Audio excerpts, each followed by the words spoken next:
Alright, I've been meaning to play this game for ages. And now's as good a time as any to dive in. This is Heart of the Woods by Studio Élan.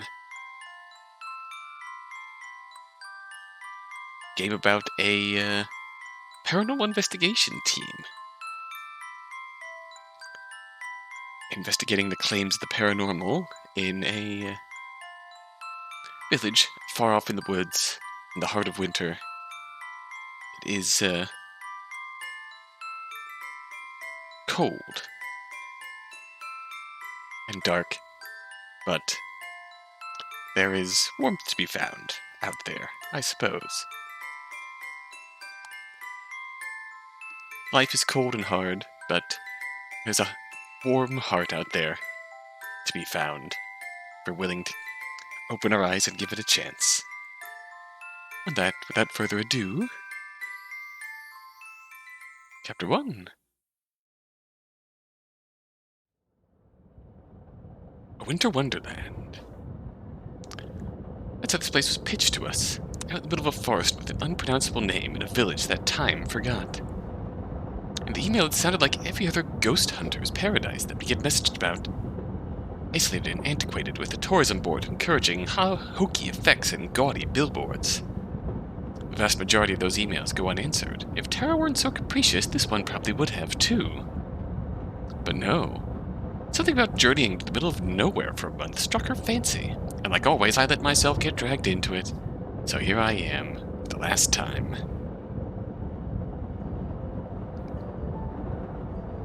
On board a lonely train to the village of Eysenfeld. Tara and Maddie sit in uncomfortable silence. Maddie has blonde hair and red glasses and wears a green jacket. Tara has layered red hair and a black hoodie. The t-shirt of the moon. Tara is sleeping while Maddie is looking out the window. Oh. The train beats out a slow, monotonous rhythm beneath us. It's an older machine. The sort that looks like it's supposed to take us to a wizarding school. Or that should be in a museum. Let's see. Novelty.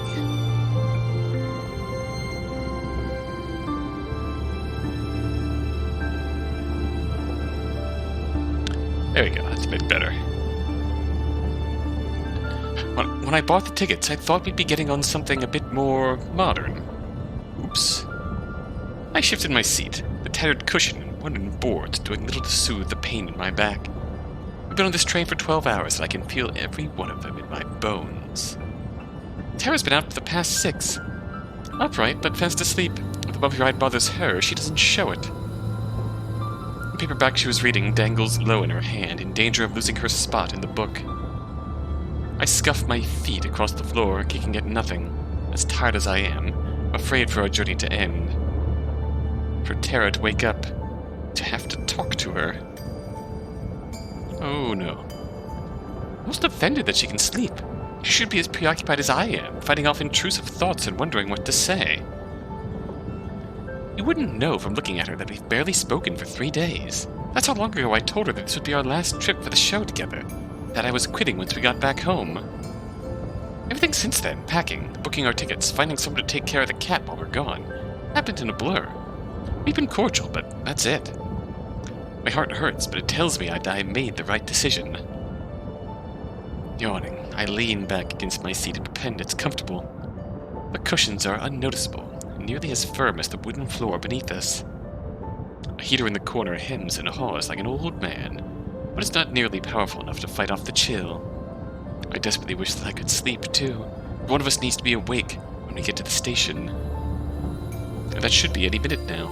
Plus, I've never been able to fall asleep on planes or trains anyways. My eyes are sore, and I rub one of them as I press my cheek to the cold window. Outside, it may as well be another world compared to the city we left behind. If not for the moonlight, I wouldn't be able to see anything. The soft white glow makes the snow in nearby forest glisten like it's under some sorceress's spell. A winter wonderland. The trees are all bare, save for the blanket of snow that covers them. Their empty branches look like something out of a kid's Halloween movie, shaking in the wind as if possessed. They seem to stretch on forever, farther than I can see. It's more like an ocean than a forest. Morgan certainly wasn't exaggerating when she said that this place was remote. Intermittent lights flicker amongst the trees in the distant darkness, which I assume come from either winter, campers, or hermits. I'd call them crazy, but I'm about to be in the exact same position. Something catches my eye, way out in the woods. One of the trees, barely visible, seems to shake in a different way from the rest, as if blown by a different breeze. A thin layer of frost is beginning to form on the outside of the window as I push my face against it, trying to try and find whatever it was I saw. It's gone, though. It was almost certainly never even there to begin with. Whether my eyes were playing tricks on me, or the moonlight was. I sigh and sit back again, allowing my eyes to barely close. I won't fall asleep. I'll just... I'm jostled back into alertness as the train lurches harder than before. There's a shrill whistle sounding, and then the shudders of the train grow stronger as we begin to slow down. The driver hit the brakes. We're almost there. Across from me, Tara is undisturbed. Somehow she still hasn't dropped her book. Apparently, she's less clumsy when she's asleep. Through the frosted window, I can see the lights of what must be Eysenfeld. As we approach the station, they're few and far between, like scattered stars. Buildings appear to be placed sporadically, nestled on and around the hill. As we round a bend, the village goes out of sight once more. I can't really put this off any longer. I lean over and shake Tara's shoulder. Hey, wake up. We're almost there. Without opening her eyes, Tara mumbles a response. How close is almost? Seriously? It's going to... I don't know. Couple minutes. Okay, I'm getting up. Come on, sleepyhead. She isn't getting up. I mean it. If you sleep through the stop, we're just going to... I'm up, Mads. Maddie looks over at Tara, who raises her head from the book. She finally opens her eyes. I cut off the end of my sentence, not sure if I was serious or not. We're not even there yet, and we're already snappy. This is going well so far. God, I wish I could sleep. Just a little longer, I tell myself. You excited? Little bit. Lie. You? Kinda nervous still. What is there to be nervous about? We've done this 1,000 times. Yeah, well, this isn't like those other 1,000 times. And you know that. She shrugs again, not meeting my eyes. We're not going to talk about that, then. I don't know, Maddie. I'm sorry. Let's chill. Yeah, sorry. We lapse into silence. At least when she was asleep, it wasn't awkward. I just want off this train. I want to be distracted by going to the cabin and taking in the new sights. Any minute now. Hey, listen. Yeah? I know you're, like, not super thrilled to be here. She pauses, likely hoping for me to disagree. I don't. But let's just be cool, okay? Let's just try and have a good time. I breathe a deep sigh. And let it out slowly. She's right. I am committed to this trip. I can at least make it easy on myself. Yeah, okay. Sorry for getting bitchy. I'm tired. That's fair. I feel ya. Hey, how do I look? Like you just slept for 6 hours on a train. Yeah. That bad, huh? She messes with her hair in some attempt to improve its state. The results are unnoticeable at best. Hopefully it's good enough for Morgan... Fisher. Morgan Fisher. Ah, If yes. she's meeting her online hero or whatever, then I doubt she'll care that your hair's a mess. Ah. God, I hope not. I don't want to end up on some fashion faux pas vid.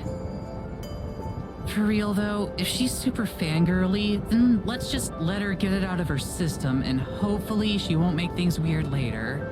Fingers crossed. Making things get weird later is kind of our specialty, though. Ah. Yeah, true. But hey, it got us to 250,000 subs, so like, we must have been doing something right. I just nod. I still can't help but fixate on how everything she says is past tense. It's over after this. It's fully my decision. All I have to do is say the words and things will go back to normal. I doubt Tara would ever bring it up again if I asked her not to. It'd be so easy.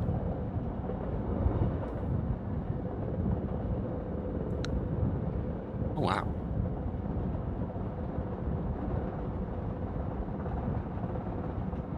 It's really quite lovely. You step off the train and into another world. Frigid wind saps the heat from my body almost immediately, as if it had been waiting until we arrived to pelt us, until our skin felt like it was burning. I instinctively wrap my arms around myself to try to preserve what little body heat I have left, but it doesn't change a thing. Might as well not even be wearing a coat for all the good mine does. As nice as it is to have the moon keeping things from being completely pitch black, I could really go for some cloud cover right about now. Anything that keeps some warmth around us. Tara doesn't even notice the cold, armed with nothing but her signature jacket. She seems immune to the chill. She oohs and ahs all over the rustic train platform like there might be a ghost hiding in the rafters. Just a minute later, the train rolls off into the night, leaving us behind. Not a single passenger boarded. Tara watches it go, nodding in approval. Okay, this place is already killing it in terms of atmosphere. I dig it. It's like she's completely forgotten the uncomfortable energy that had filled the train, back to her usual overly excited self. I should probably be bitter, but instead I can't help feeling jealous of how she can just shake it off. She has a little pocket camera that she's been carrying with her, and she uses it to take a few pictures of the inky blackness surrounding us. I glance upwards at the lights which hang from the ceiling. They're small candles, lit with real flame as opposed to electric. One of them has blown out and swings uselessly in the breeze. They're about as ineffective at keeping away the darkness as my coat is at keeping me warm. The low light will surely ruin Tara's photos, but she's snapping away without a care. You know none of those are actually going to be visible, right? She ignores me. I should probably just let her enjoy the moment. This place really does feel super eerie. Listen. I do. It soon becomes apparent what she's referring to. The silence. All around us it's quiet. Even the sound of the train has faded, leaving us in total solitude. The flickering lights of Eysenfeld seem impossibly far away, though I know it can't be more than a half-hour's walk. It's so quiet. Isn't that cool? We're definitely not in Kansas anymore. There is a certain delight to, just being out in total solitude, at least in my opinion. That's one way to put it. I strain my eyes and ears looking for any hint of Morgan, who's supposed to be picking us up. You'd think the sound of a car's engine would carry pretty far out here. For real though, I think this could be the place where we finally get some hard evidence. Something solid. Determination. She says this every time, but she usually sounds like she means it more. Just look at it. Something's gotta be out there. I can feel it. We both look off toward the trees. From the train, it was difficult to see where they ended. Here on the platform, it's impossible. My expectations aren't any higher than usual, though, which is to say, non-existent. Wonder if Tara really believes what she's saying, either. When she speaks again, her voice is quiet. That would be the perfect send-off, wouldn't it? Words sting. Damn it, not here, not already. I'm to try and deflect away from this somehow, to set her back on her path. Let her enjoy this moment without me spoiling it. Who knows? Maybe this will be the one that finally gets you a con panel so you don't have to crash someone else's. Oh. That was one time, and their panel would have sucked without me. Oh. Her voice had an edge of her typical bravado again. It's a relief to hear.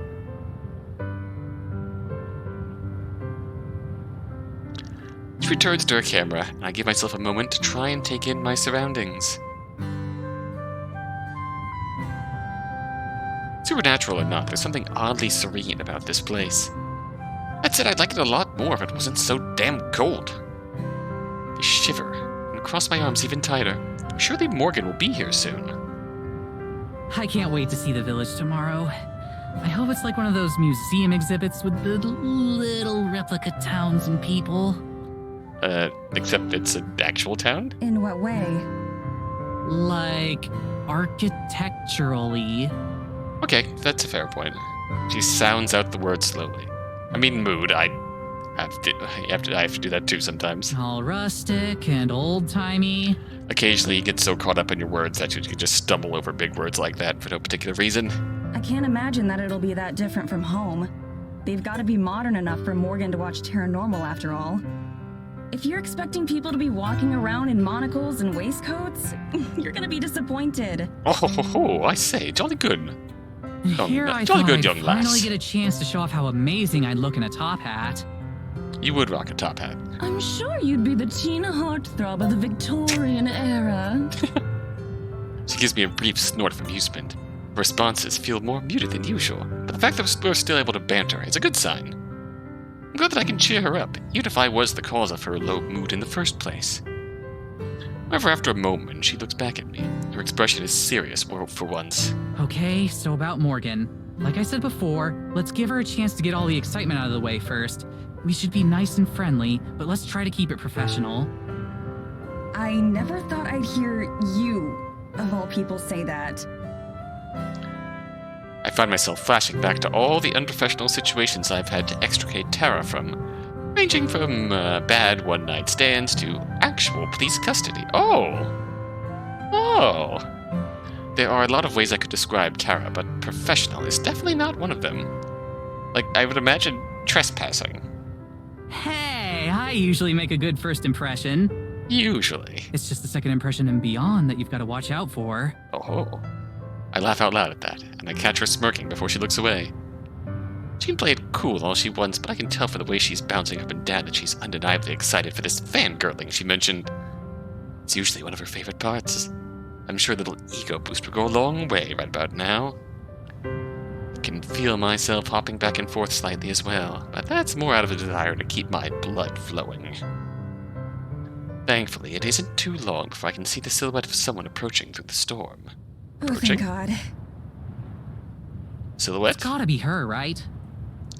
She has a car, right? Given that we're the only people out here, I really hope so. She has a car, right? As the girl gets closer, she gets easier to see.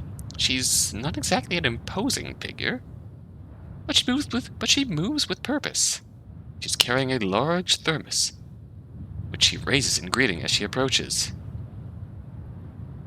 Morgan has orange hair, green eyes, and a handmade sweater.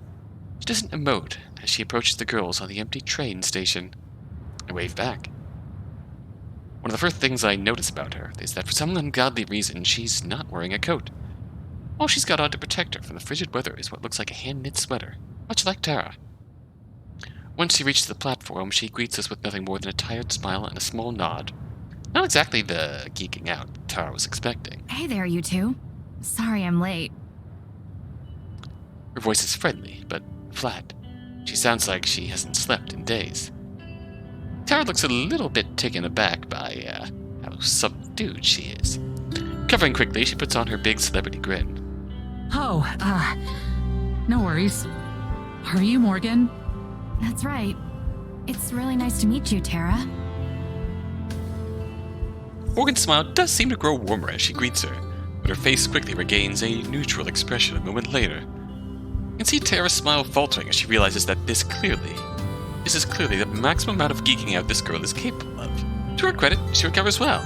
Likewise. Charmed, I'm sure. Absolutely charmed. Okay, maybe not that well.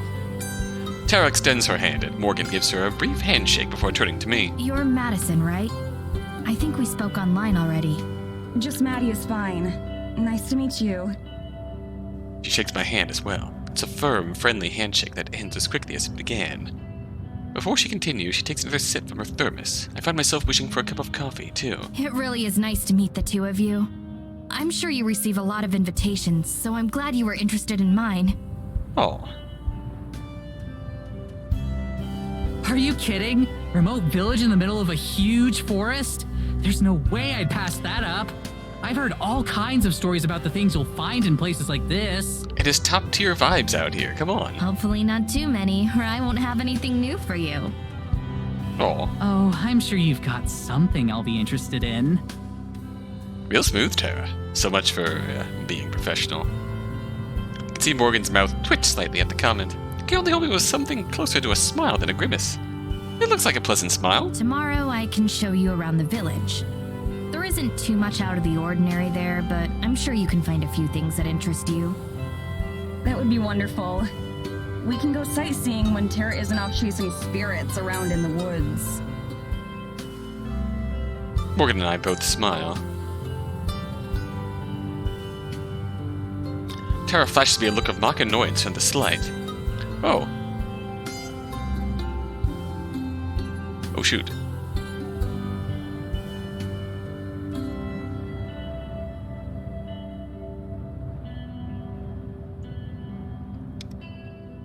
Just got here and my computer was muted and these were not the voices I was expecting when I unmuted. Oh yes, indeed. We are indeed in the woods. Hello, Red. Morgan and I both smile. Tara flashes me a look of mock annoyance for the slight. Tara and Maddie here are paranormal investigators. And Morgan is our contact, which we are meeting on site here. And hello, twin. It's probably eating her up that I've gotten more of a reaction out of Morgan than she has. What are we playing? We are playing Heart of the Woods, a visual novel by Studio Élan. About, let's see, we have Maddie on the left, and Tara on the right, are our resident paranormal investigators. And they are traveling here to, I don't remember the name of the city, the village out here, but they are traveling out to the woods here, a village in the woods.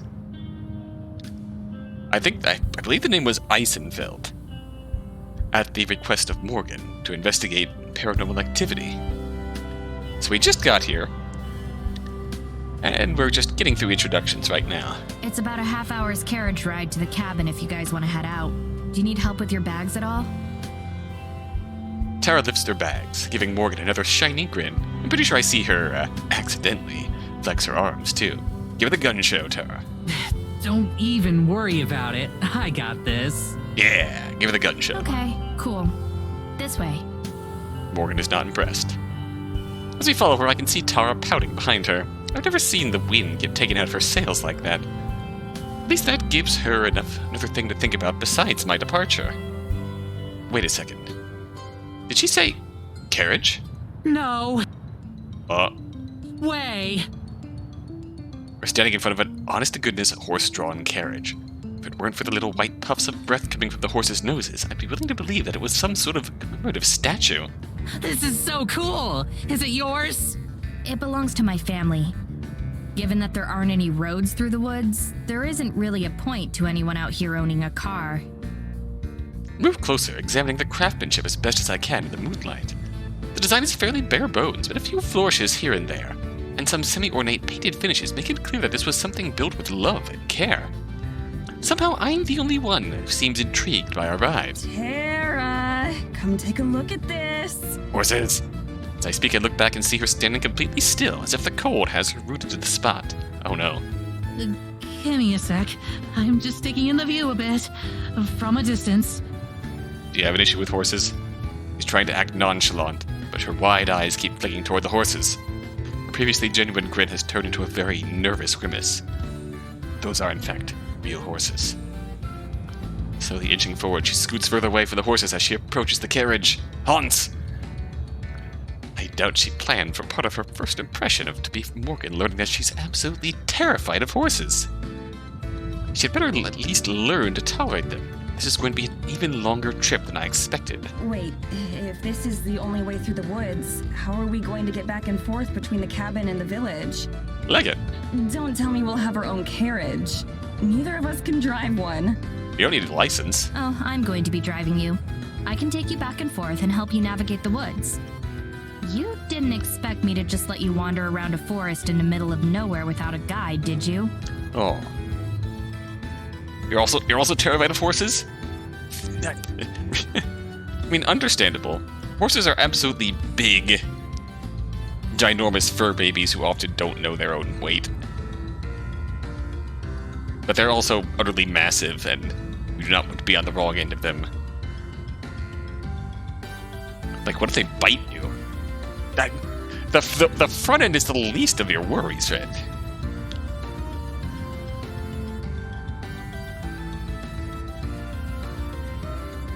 Like, I swear, I have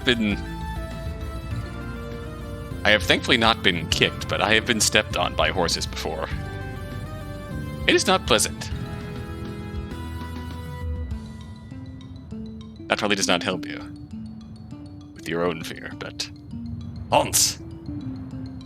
Tara, still slowly, making her way towards the carriage, does her best to give me a look of excitement. If anything, it resembles a look of a panicked hostage. The fact that she's still trying to play it cool is almost admirable in its futility. You're sure that's not any trouble? I'd hate to inconvenience you any more than we already have. It's no trouble. I run my own shop, so my schedule is pretty flexible. I'm more than happy to help.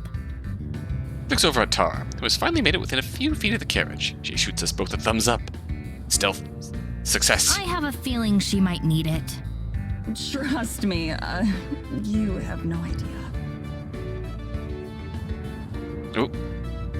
Morgan turns and deftly swings up into her seat, taking a hold of the reins.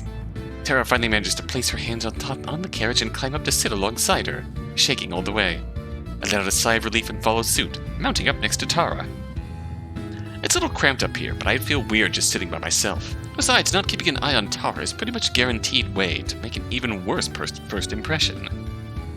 So, can you do any tricks in this thing? Carriage drifting.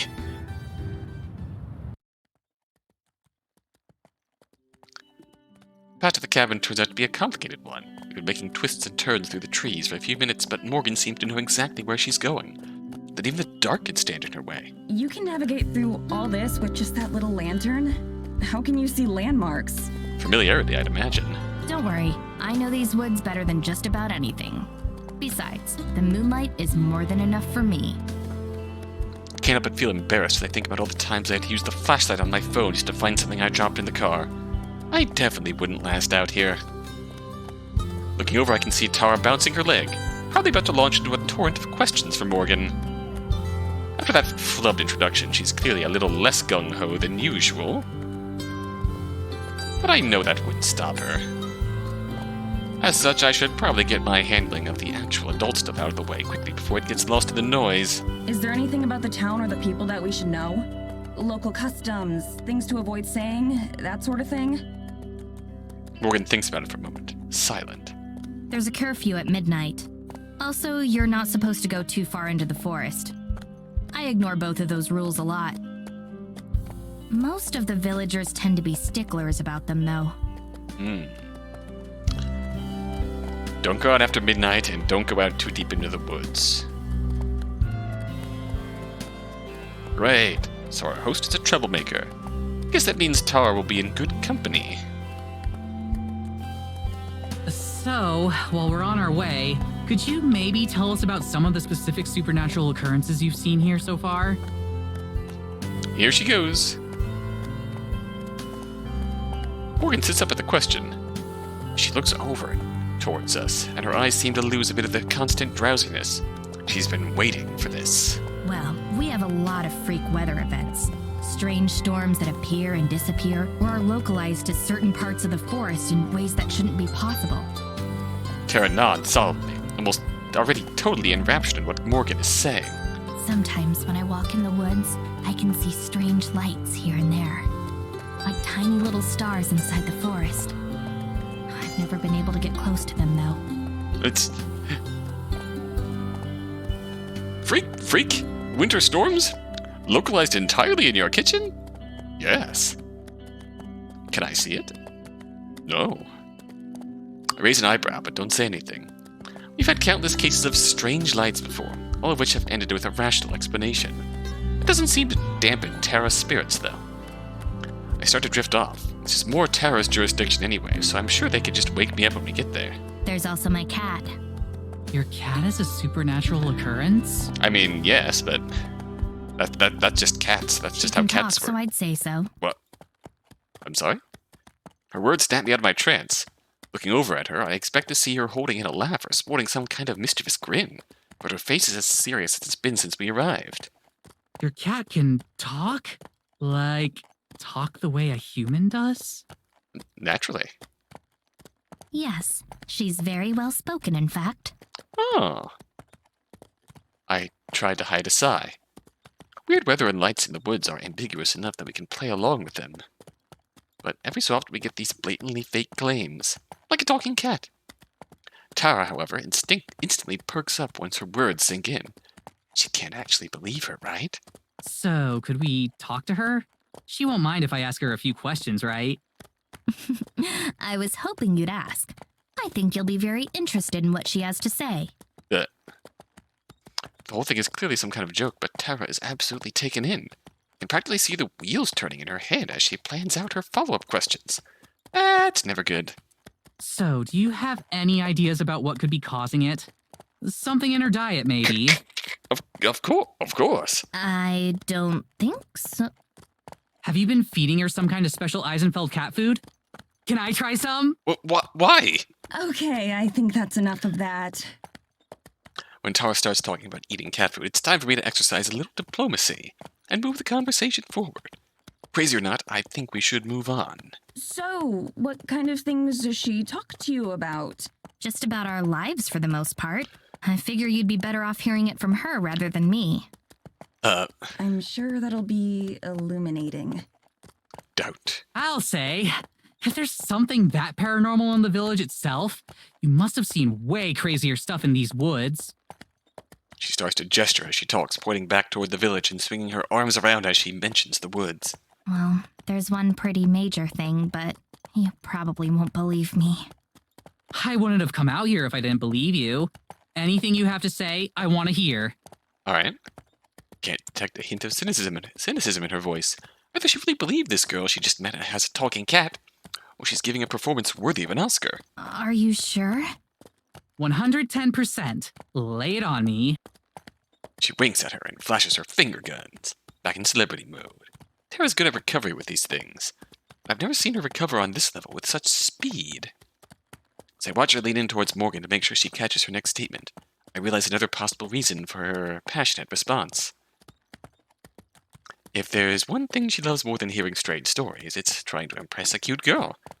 Now things are starting to fall into place a bit more. Well, one of the main reasons I called you out here is I'm not sure if it has a name, but it's some kind of forest spirit.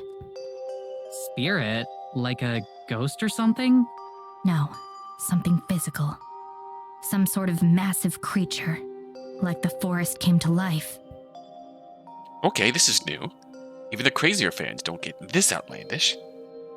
But Tara is absolutely eating it up. No matter what her reasoning is, I'm glad she's having a good time.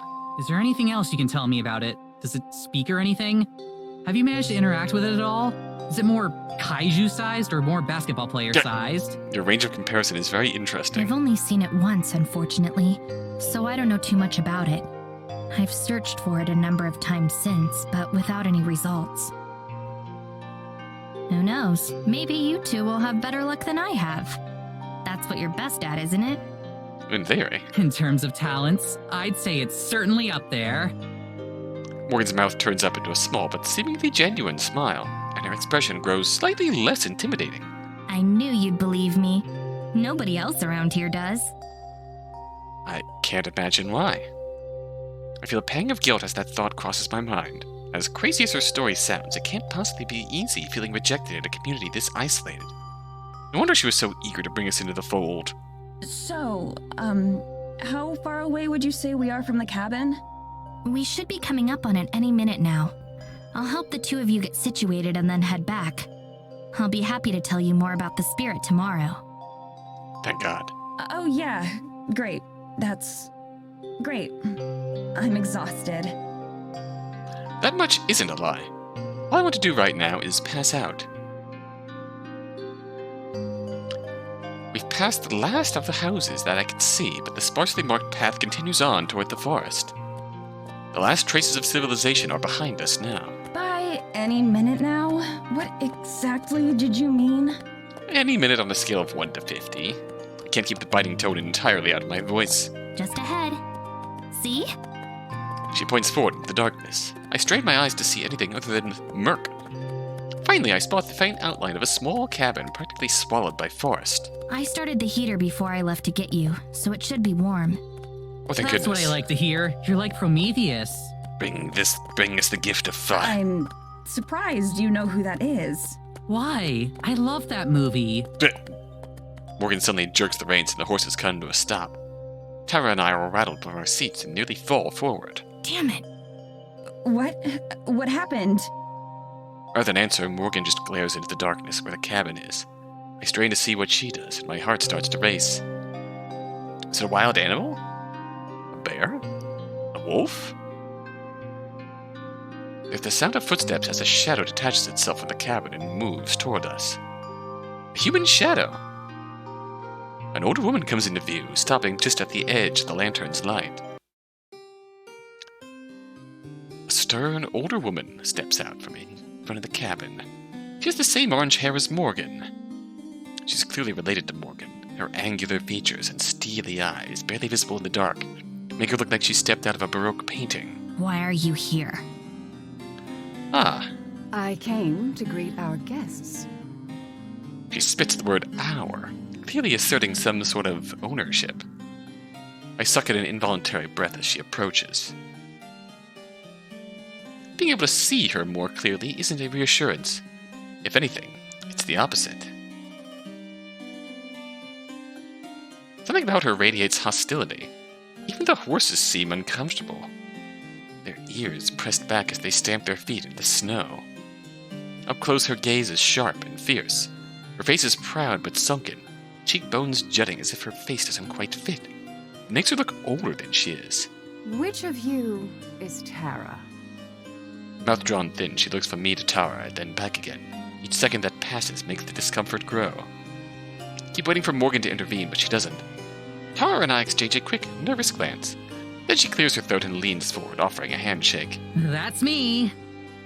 The woman regards Tara's outstretched hand for a moment and ignores it. Welcome to Eysenfeld. My name is Evelyn, the mayor. Who are you?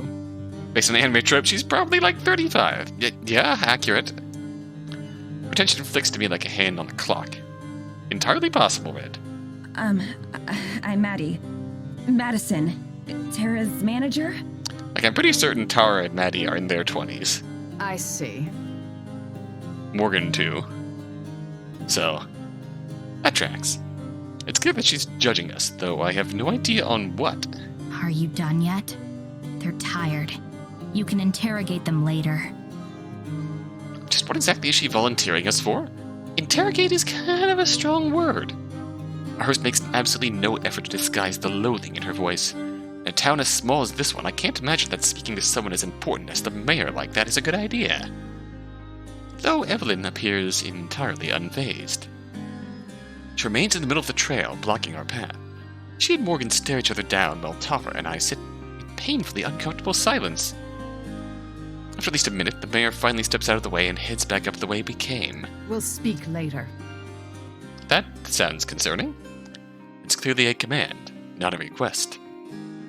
The carriage sits immobile until the sound of Evelyn's footsteps are lost to the night. And even beyond that. So she seems nice. Yeah. Her statement seems to snap Morgan back into the present. Morgan flicks the reins and they begin moving again. She turns around to face us, looking genuinely apologetic. I'm so sorry about that. I thought she'd at least wait until tomorrow, and I'd have some time to prepare you beforehand. Is she your mom? Technically. Technically. What? No way! How could you tell? Gee, I wonder. The family resemblance? Morgan purses her lips. Unfortunate, isn't it? Long story short, I didn't tell her that you were going to be staying here until this morning. Oh, I'm speechless, hoping that it's just a joke and the punchline fell flat. But Morgan's clearly serious. For the second time in a handful of minutes, I'm wondering what we've gotten ourselves into. Tara laughs, though I can tell it's forced. Well, it's no big deal, right? It's not like she runs your life. Silence. Right? Right? Eventually, Morgan nods. Right. We shouldn't get into it right now, though. I'm sure you'd rather sleep tonight. I can see Tara gathering the breath to disagree and tell Morgan that we'd love to hear all about her family issues right now. So I head her off. Yeah, we would. Whatever family drama it is that she's gotten us involved in, it can at least wait until I'm not about to pass out. The carriage comes to a stop just a few feet away from the door. A small stone path has the snow cleared away from it and leads to a short flight of stairs, facing a large window, although it's dark and impossible to see into. Morgan vaults out of the carriage, nimbly landing on her feet. I'll unlock the door. Your luggage already came in too, so it's inside. Oh, what? Handy. Tara launches herself out of the carriage just like Morgan did, and then she quickly scurries away from the patient horses, eyeing them for any sudden movements. Climb down as she stands an extremely safe distance away. Those darn horses and their long faces and What? No thank you, friend.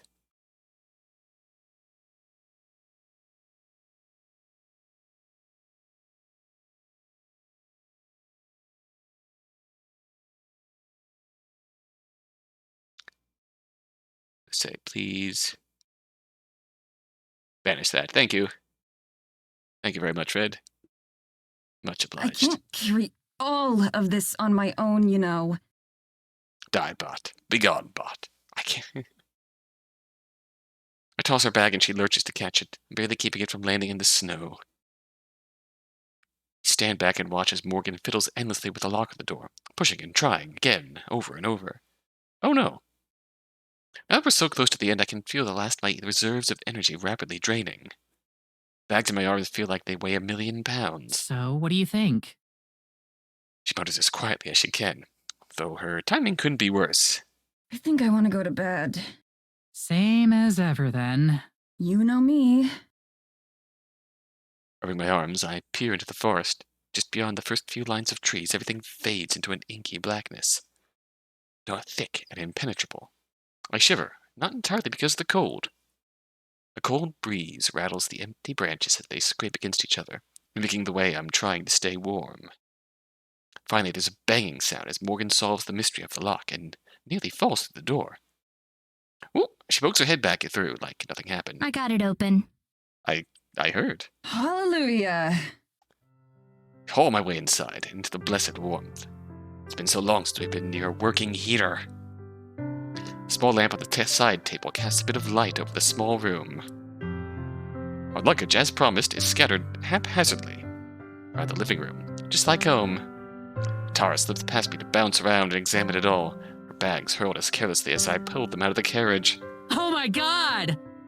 Holy shit! This is so cool! Nothing really out of the ordinary, so I just stand there and wait for her to get it all out of her system. It is quite nice. Isn't this the coolest? It's like staying in a history museum.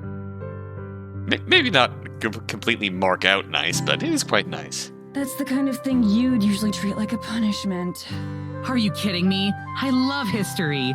We even did that whole series on the history of cryptids in the American Midwest. Ah. And I spent like 3 months on that special about Bigfoot's impact on the Great Depression. Really? I'd like to see that video. That's one of my favorite episodes. I had never heard of the theory that FDR was a cousin of Sasquatch. Neither have I. To be fair, I don't think FDR did either. Morgan laughs, and I just roll my eyes. I mean the kind of history that actually happened. History is doomed to repeat itself, Mads. You don't even respond. That whole episode felt like the plot of an awful low-budget B-movie. Instead, I crossed the living area toward a tiny hallway with a pair of identical doors. These are the bedrooms? That's right. They're the same size, so there's not much of a difference. Guess I'll take this one then. Push over the closet door. Inside it's just 4 walls with a bed, a shelf, and a small dresser. I drop my bag on the floor and roll my suitcases in. Tara lingers in the living room, talking about the features of the cabin with Morgan. Suddenly I hear a yelp in pain, or horror. I rush back out, knocking over my suitcase and nearly slamming into the door as I go. I half expect to see Morgan holding a bloody knife or something, but instead Tara's just holding her phone. What happened? A tragedy. Actually, You good? worse, the apocalypse. Check out your phone. You good? I do as she says, expecting a news article or an alert or something, but there's nothing. No signal. What? I don't have anything. No signal. Exactly. No service out here. I check. Sure enough, she's right. There isn't the barest trace of a signal at all. What about Wi-Fi? I assume we have that, right? Technically. Oh no. I stocked up on books and downloaded a bunch of new films before we left, since I wasn't expecting to have much connection out here anyways. I'm willing to bet that the thought never even crossed Tara's mind. Good thing I packed a few books I think she'll like, too. Tara glumly pockets her phone again as Morgan gives us a small smile. Let me give you the quick tour. Alright, let's go. I don't think it's entirely necessary, since we can see everything ourselves, but I don't stop her. This is the kitchen. There's a stove and an oven. The stove is somewhat picky and doesn't always like to work. That's just how old stoves Actually, function. I guess it's the same for the oven. Fair enough. Don't worry, I don't know how to cook anyway. Over here is the fireplace. I can show you how to chop firewood sometime if you'd like. I think I might pass on that one. This is the couch. You can also sleep on it if you'd like.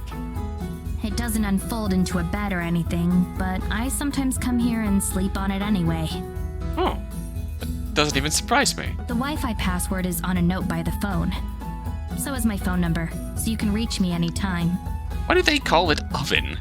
When you in the cold food out hot food, eat the food. Man door hand hook car door. Good question, Red. Do you have any questions? Technically have Wi-Fi. We have one Y and one Fi. I shake my head and look at Tara, who does the same. I think we're good. Thanks for all your help tonight, Morgan. It was my pleasure. Again, I can't thank you enough for coming all the way out here. I'll be sure to make it worth your time. Oh, I'm sure. Can't wait to get started. Me either. But I should probably be going for tonight.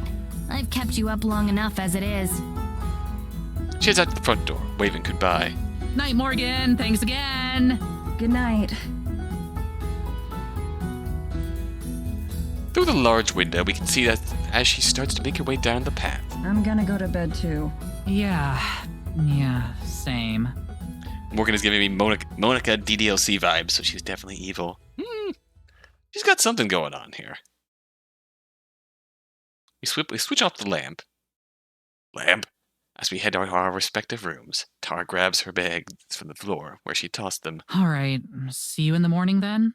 Yeah, night. Shut the door behind me, and she does the same. I sway like a zombie as I stalk toward my bed. I take the last of my strength to dig my pajamas out of my suitcase and change. There's a window here that looks straight out into the forest. The first thing I do is pull the curtains shut. Pulling into bed, I face away from the window and pull the blanket up my chin. It's heavy and warm.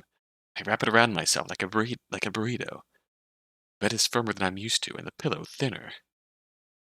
There are like theater blankets, though, so I ball one of them up and use it as a second pillow.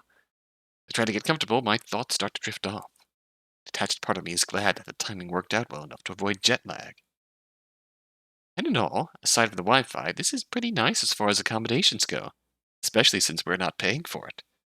Are you kidding me? This is great, especially because we're not paying for it. It seems strange that Morgan would come all the way out here just to take naps sometimes, but I can already tell that most of what Morgan does would be considered strange. Strange but harmless, I don't mind. But when I think of her mother, the mayor, a chill runs down my spine and I bundle myself even more tightly in the blankets. I should give her a second chance, though, especially if she didn't have any warning about our arrival.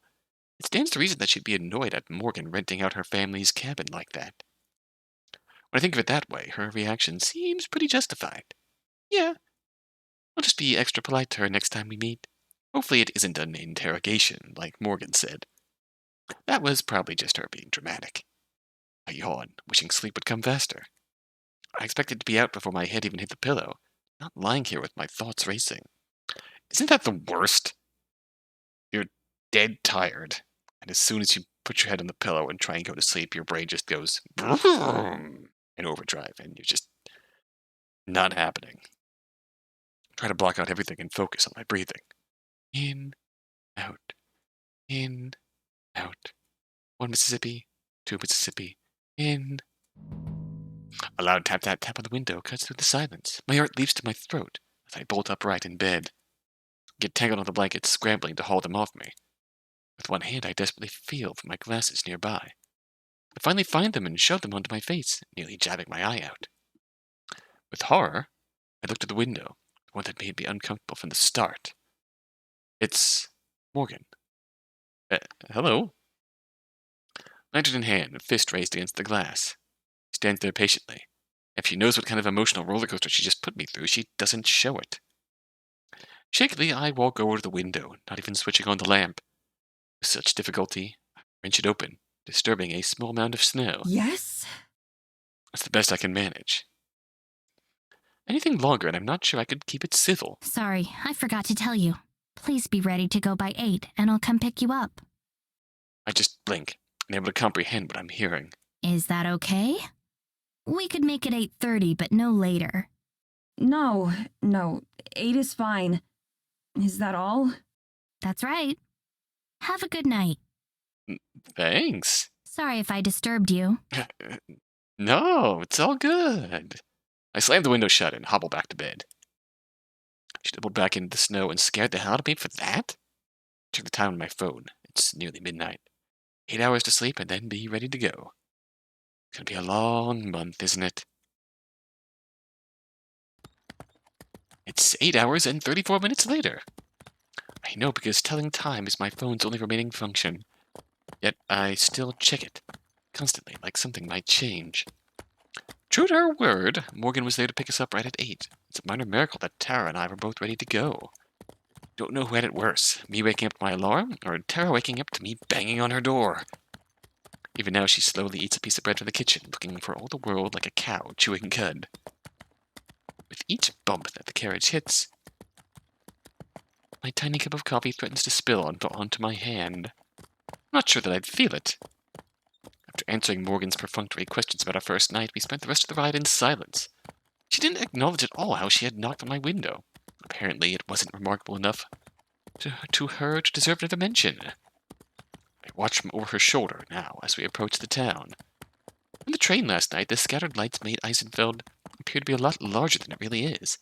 Now in the daylight, I have to strain my eyes to pick out some of the buildings against the hills and snow. The tower's missing it all, staring at her feet. Crumbs litter the floor beneath her. Morgan guides us along a path that I'm pretty sure is the same one as last night. A few villagers move out of the way of our carriage, not even turning to look. It must be a regular occurrence. Even though it's hard for anyone to see us in here, I still feel self-conscious. I clutch the bag of camera gear tighter to my chest, hiding myself behind it. There aren't any other carriages on the road, nor anything bigger than a pushcart, so we still stand out, at least in my head. The situation is at all awkward or out of the ordinary to Morgan. She doesn't show it. She pulls the reins and the carriage comes to a stop in the road. There aren't as many other people up here, but what few there are give us a wide berth. And here we are. Oh, Tara finally perks up, the words clearly spoken for her benefit.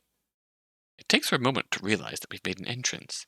But as soon as she does, she's in showbiz mode. She leaps to her feet, throwing off the exhaustion like a disguise. Here we are indeed. Oh yeah. She vaults out of the carriage, spinning circles like we're in the middle of a grand plaza instead of the middle of the street. I climb out more carefully, and then scurry out of the way. Okay, this rules. It's quite nice. It really does feel like we've traveled back in time. The buildings, all built from wood and stone, look like they've been here for centuries. The road that we're on and currently blocking is made of cobblestone. It winds its way through the town, despite being covered in well-tampered snow. We're certainly a long way from home. Morgan doesn't disembark from the carriage and instead calls down to us. The town square is right down this road, but if I take you there, I won't be able to turn the carriage around. It's always a pain when that happens. I'm going to open up my shop, but feel free to come by whenever you'd like. I'm sorry I can't show you around right now, but I'll make it up to you later. Oh. Where's your shop? Oh, right. He pulls a piece of paper from somewhere and dangles it toward me. I cross the road and take it from her. Unfolding it, I can see that it's a map. Despite being hand-drawn, it's pretty coherent and legible. Certain buildings, like Morgan's shop and the local pub, are denoted by handwritten tags. At the middle of the road where we're currently standing, she's even drawn in a helpful "You are here" notice with a smiley face. Oh, that's oddly cute. She clearly planned this well in advance. Cool. Thanks. Feel free to stop by around lunch. I'll make you both something. Hell yeah! You're the best, Morgan. Aw. Thanks. Morgan gives us a brief wave before heading off to wherever it is you park horse-drawn carriages. They point in the direction of the town square that Morgan mentioned, pointing to get away from all the people who are currently gawking at us. We definitely stick out, if only because of our colorful hair and clothes. Combined, their outfits have the color palette of a bowl of oatmeal. While they stare, nobody really says anything, whether too polite or too intimidated. Both Tara and I avoid eye contact with strangers as we hurry to the empty town square. Well, that couldn't have gone worse. There are a million ways that could have gone worse.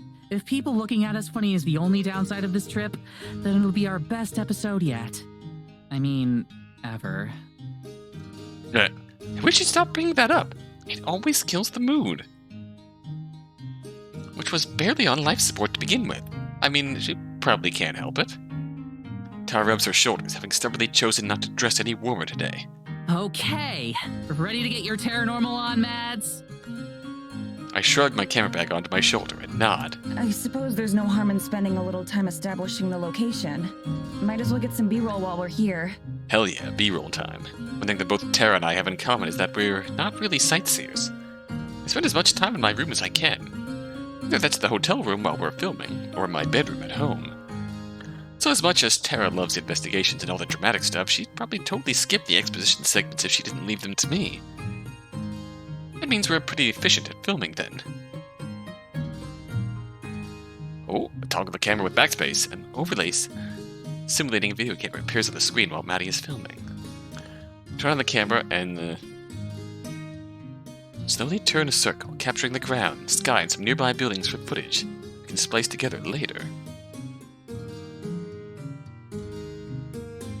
Oh shit.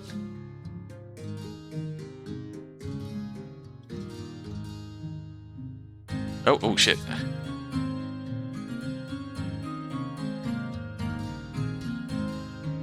Full control there. Do a slow pan across some of the houses, then frame and hold a shot of the path further into the village. A young couple passes by, holding hands, and they share a suspicious look at the camera as they go by. Guess I'm editing that part out later. Most of the time, making Taranormal videos is just me finding ways to stretch 10 seconds of interesting footage into a 10-minute video.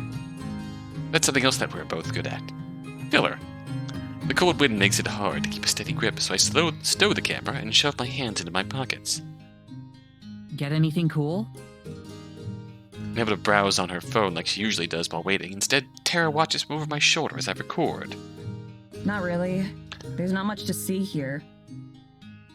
Yeah, it's kinda less impressive up close.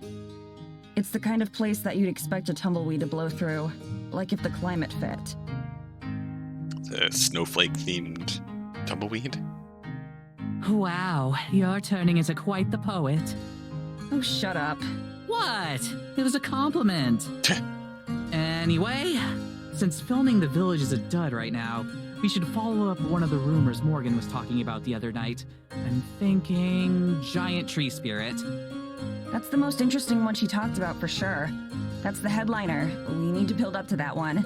I mean, you could truly go for footage of that, and then just kind of work your way up to it in terms of the editing process. Oh, yeah, definitely.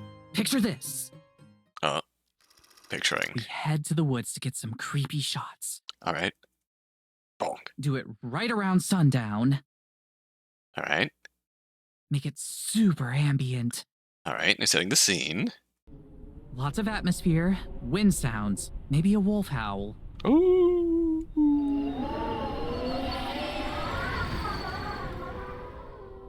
You've got There's a a wolf wolf howl. sound effect we could use, right? Yeah, I'll make that for you. Ooh. Yeah, of course. Anyway, Yeah. I do a narration over all that, introducing where we are and what we're out here looking for. Then we get a sound of a big branch snapping and just cut the video right there. Tara looks pleased with herself and glances back at me for approval. It takes me a minute to react. YouTube Shorts, baby. So, end the video on a cliffhanger? Yeah, I think so. We can definitely stretch the Eysenfeld stuff into a mini-series or something. Oh, We should be able to get at least 3 episodes worth of stuff out here. that's so. That sounds fine. A snapping branch is a pretty weak way to end it, though. Especially since, like, we uploaded the video. No one's going to wonder if we're okay or not. Yeah. Fair. Oh, that's true. So you think maybe we just make one long vid? Or end it differently? Maybe a different ending. I'll think of something later. Cool. You're the best, Mads. I smile, but it hurts a little. I'm sure she's not trying to make me feel bad. She probably doesn't even know that I do. I just shrug, wanting to change the subject. We can also follow up on some of the smaller rumors. Like, in her email, she mentioned mysterious lights out in the forest. Like a will-o-wisp? Aren't those actually real? You're the expert. You should know that, not me. Tara stares at me expectantly. I'm the expert. I'm the expert showgirl. I'm the expert. I'm the hostess with the mostest. Yes, they're real, but it's just swamp gas. Ah. It doesn't matter though, because we need to wait for nighttime for that stuff. It's not very spooky during the daytime. In that case, we definitely want to talk to the locals. See what kind of rumors they've heard of. That kind of thing. Right, that's definitely the smart thing to do. We both faced north, back toward the street we came down, where Morgan dropped us off with all those nosy people, who just stared at us but wouldn't talk. Awkwardly. Or we could get some more establishing shots from other parts of the village. I like that idea. This is going well. We pick a direction at random and start walking. Ooh. As we head further into the town, it starts to get more lively. There are more people around. That might just be the time of day, though. A couple of folks shovel snow in front of their homes. A group of kids run up and down the street, accompanied by a sagging basset hound. A woman wearing what appears to be an entire bear for a coat shuffles past us. Wherever we go, the villagers watch us unabashedly. No one makes any attempt to talk to us, and conversations fall silent whenever we come near. I wonder if there is some sort of order given to not speak with us, or if it just happens naturally. I'm trying to force myself to ignore it. We're not doing anything wrong, we're just a curiosity. The only interesting thing about us is our out-of-townness. Morgan said that there are rarely ever visitors out here. It's not hard to imagine why. There doesn't seem to be much worth visiting. Still, if they're going to keep this up, it's going to make those interviews even harder to do. Tara taps me on the shoulder, nodding in the direction of some of our observers. Is it just me, or is there kind of a creepy serial killer vibe going on here? Oh my god, can you not? Hey, I'm just kidding. Just trying to lighten the mood a bit. You are not wrong, but my reaction having ruined any chance at that, neither of us speak again. We unpack the camera again and film a few of the storefronts as we go. As long as I'm surreptitious enough, most people don't notice and thus don't change their behavior.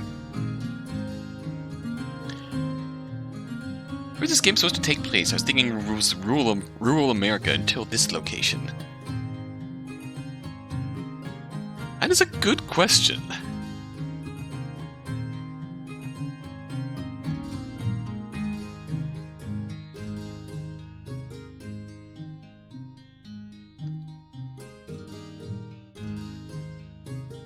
The say that there's not really any clear descriptor right about now. It's definitely defined as a village.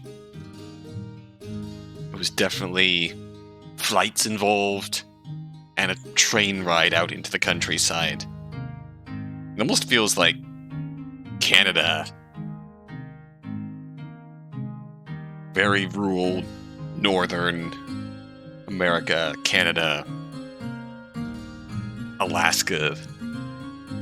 Like, forgive me, I'm not very up on Canadian geography. Inevitably, whenever someone does see me filming, they tense up and just stare, ruining the take. It's like they've never seen a camera before. Maybe that's not far from the truth. One thing I have to give to Eysenfeld's credit is that there's more personality in this construction than I thought at first. Most of the buildings seem to be people's homes, but it doesn't take us long to find a few stores near and there. The names are simple and plain, like you'd read in a tabletop RPG book. Plankel & Sons Tailoring, a butcher shop named The Hardy Sow, that sort of thing. We pass by a tavern called the Bushy Beard, I can hear Tara snickering behind me. Do you think they have barmaids? What? Like the sexy Oktoberfest kind? Do you think they have those here? Tara's words are so out of nowhere, they take me a second to mentally process. This isn't a Renaissance fair, Tara. I'm pretty sure they just wear normal clothes to work. Tara's mouth gapes wide open. Wait, what? Back up. Ren fairs have sexy barmaids? Where else did you think they come from? I have no idea. I always thought those things were just full of boring stuff. What? Not at all. They have swordplay demonstrations or time period appropriate foods. Some local experts will give talks or lectures on certain topics, and Sexy barmaids. Like I said, boring stuff. Hey now. whatever. There's more to it than just cosplay. I bet you'd actually like it if you went with me next time. Plus, I thought you loved history now. Not the boring kind of history. Duh. How are swords boring? Whatever, Mads. She walks away. How would I manage to lose an argument she started? It's a skill. We got a slow but steady course through the village. Despite how random the layout seems, it's impossible to get lost. All the roads seem to lean back into each other. I'm so used to the sounds of busy intersections and highways that the near silence here is almost unnerving. I can appreciate the serenity and calm of it all, but I think I'd go crazy if I had to live here. Not even a full day in, I can't help but miss my cozy apartment and the convenience of city life. Eventually we take a path that brings us back to a familiar sight, the town square that we visited right after Morgan dropped us off. According to my phone, it's been a little over an hour since then. It's still too early to meet up with Morgan for lunch. Guess we can't keep putting this off for any longer. I think I have enough of the town now. Do you want to start interrogating the villagers? Interviewing. Yes, a technical term. I didn't even notice myself misspeaking. I still have interrogations on the mind after meeting the mayor last night. Tara poses dramatically, hyping herself up with a camera. I'm not even recording yet. Time to put my game face on. Oh yeah, get your game on, As long as Tara. it's a game face that people want to talk to. Mads, when have I ever been anything but charming? She sighs. Yeah, I know. I'll keep it chill for these so we don't freak anyone out. But, like, how do we do this? Just go up to people and ask if we can chat? I guess. I don't have any better ideas.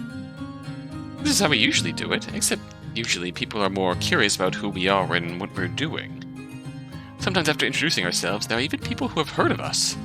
That is definitely not the case out here. Hell, I wouldn't be surprised if Morgan was the only person in this whole village that uses YouTube. Oh yeah, this is gonna be good. The only thing more awkward than just asking random people for an interview is them staring silently when you approach. But we don't have any better options. I hand the mic to Tara. At least I'm not the one who has to do the talking. Good luck, Tara. Tara stands there with mic in hand. And stands there. You good? Yeah, I am. Just give me a sec, okay? Gotta work up the nerve. Okay. You got this, girl. She psychs herself up by stretching and taking a few deep breaths.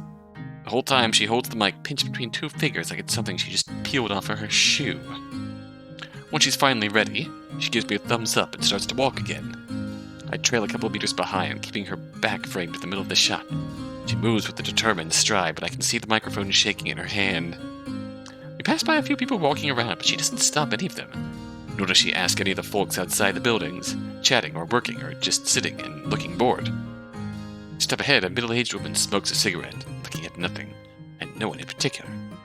It doesn't look like she's going anywhere, and she's not already in the middle of a conversation. She's the perfect candidate, and Tara must know that too. I wait for her to go up and introduce herself. I stand still and hit the record button, filming her approach. Except she doesn't. She walks right past the lady, whose gaze falls as she goes. I pause the recording and hurry to catch up, hissing Tara's name. I have to say it twice before she hears me and stops.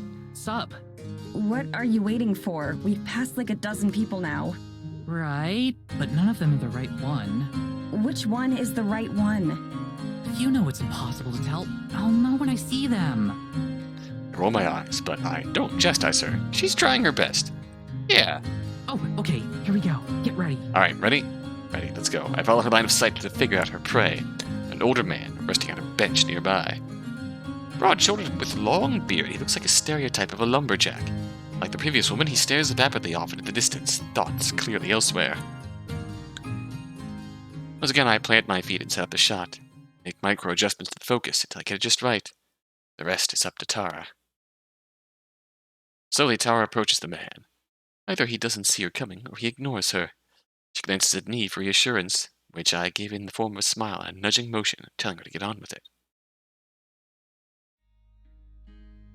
She clears her throat, grabbing the man's attention.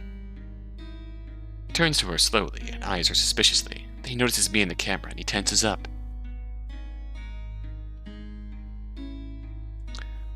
Not off to a good start. Tara talks quickly, trying to explain the situation.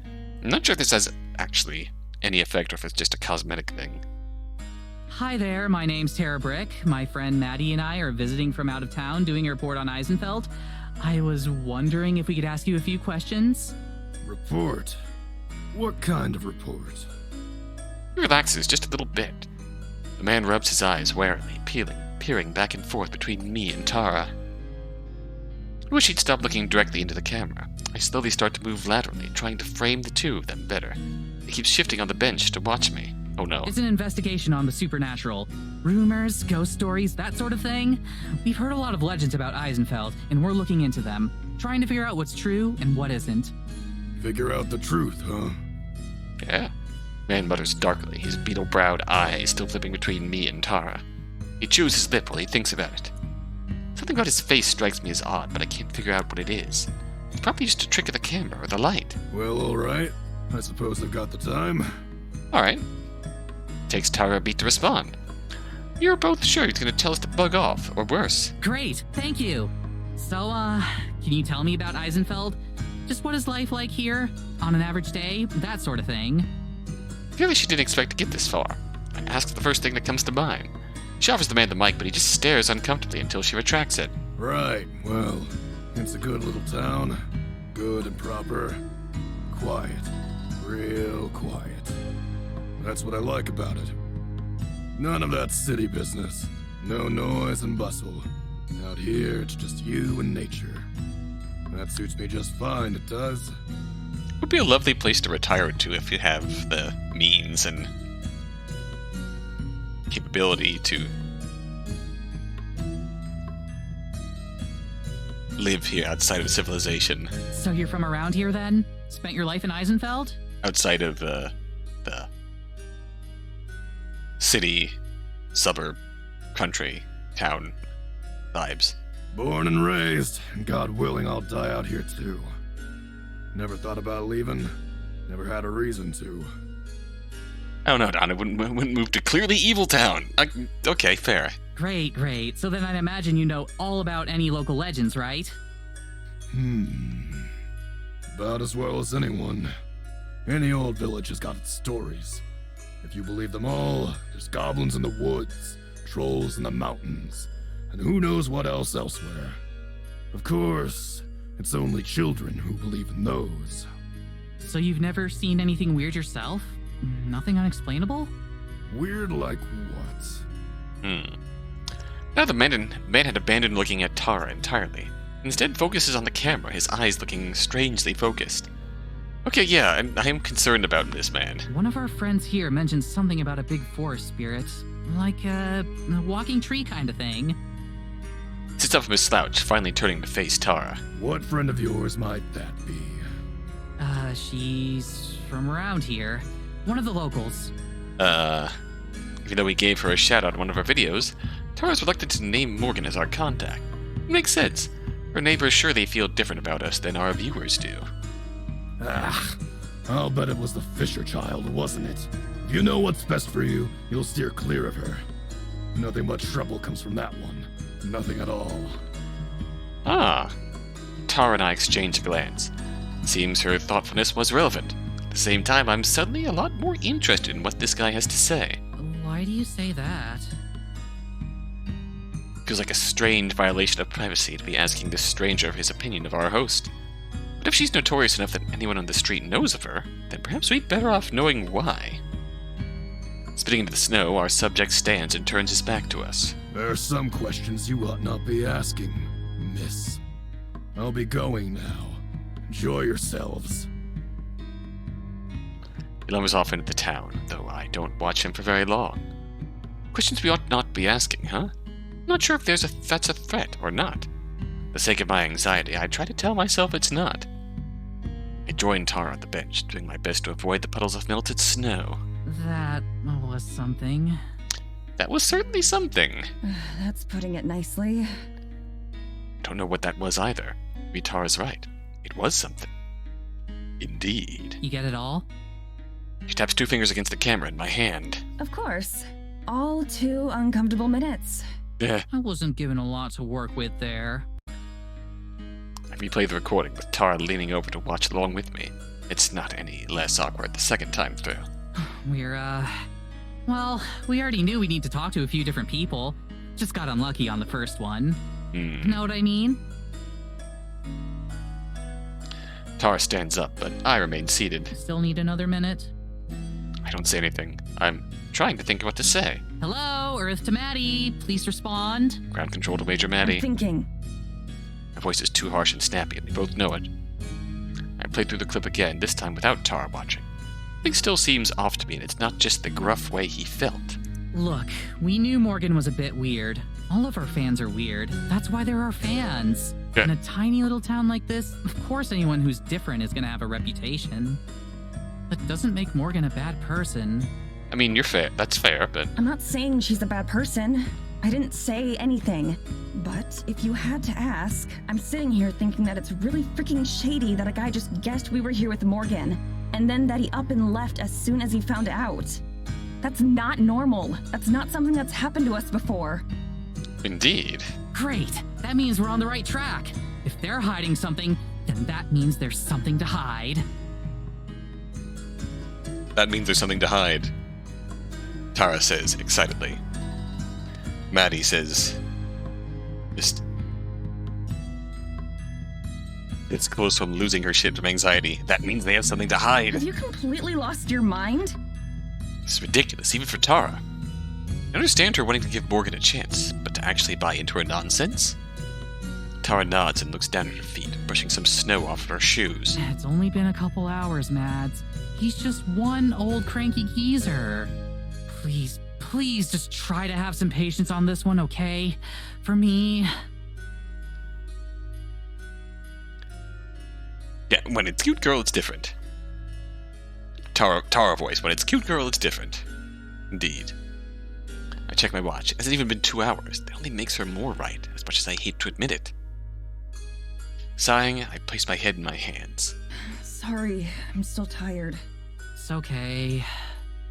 After a long moment, I stand. Also read, this is, to signpost this is, Maddie's, last trip with Tara working on this show. Wanna find somebody else? That's why there's this, tension between them. Guess we oughta. Just in case you missed that part from the very beginning. We traipse wordlessly through town a bit more. Keep the camera stowed. I'll set up when we find someone. Now that we've been burned once, I start to understand why Tara's so reluctant to speak with anyone. What once seemed like people tightening their clothes against the cold now seems more like turning their shoulders toward us. A suspicious number of folks look away from us to cough. The amount of times we pass by the same places certainly doesn't help our appearance. By now, there are a few especially chatty villagers that have seen us pass by at least 4 times. Yes, essentially, Maddie and Tara are best friends. They've been working on Taranormal, Tara's supernatural podcast. And before they went on this trip, Maddie told Tara that this was going to be the last episode she was going to work on. She's moving on to other endeavors.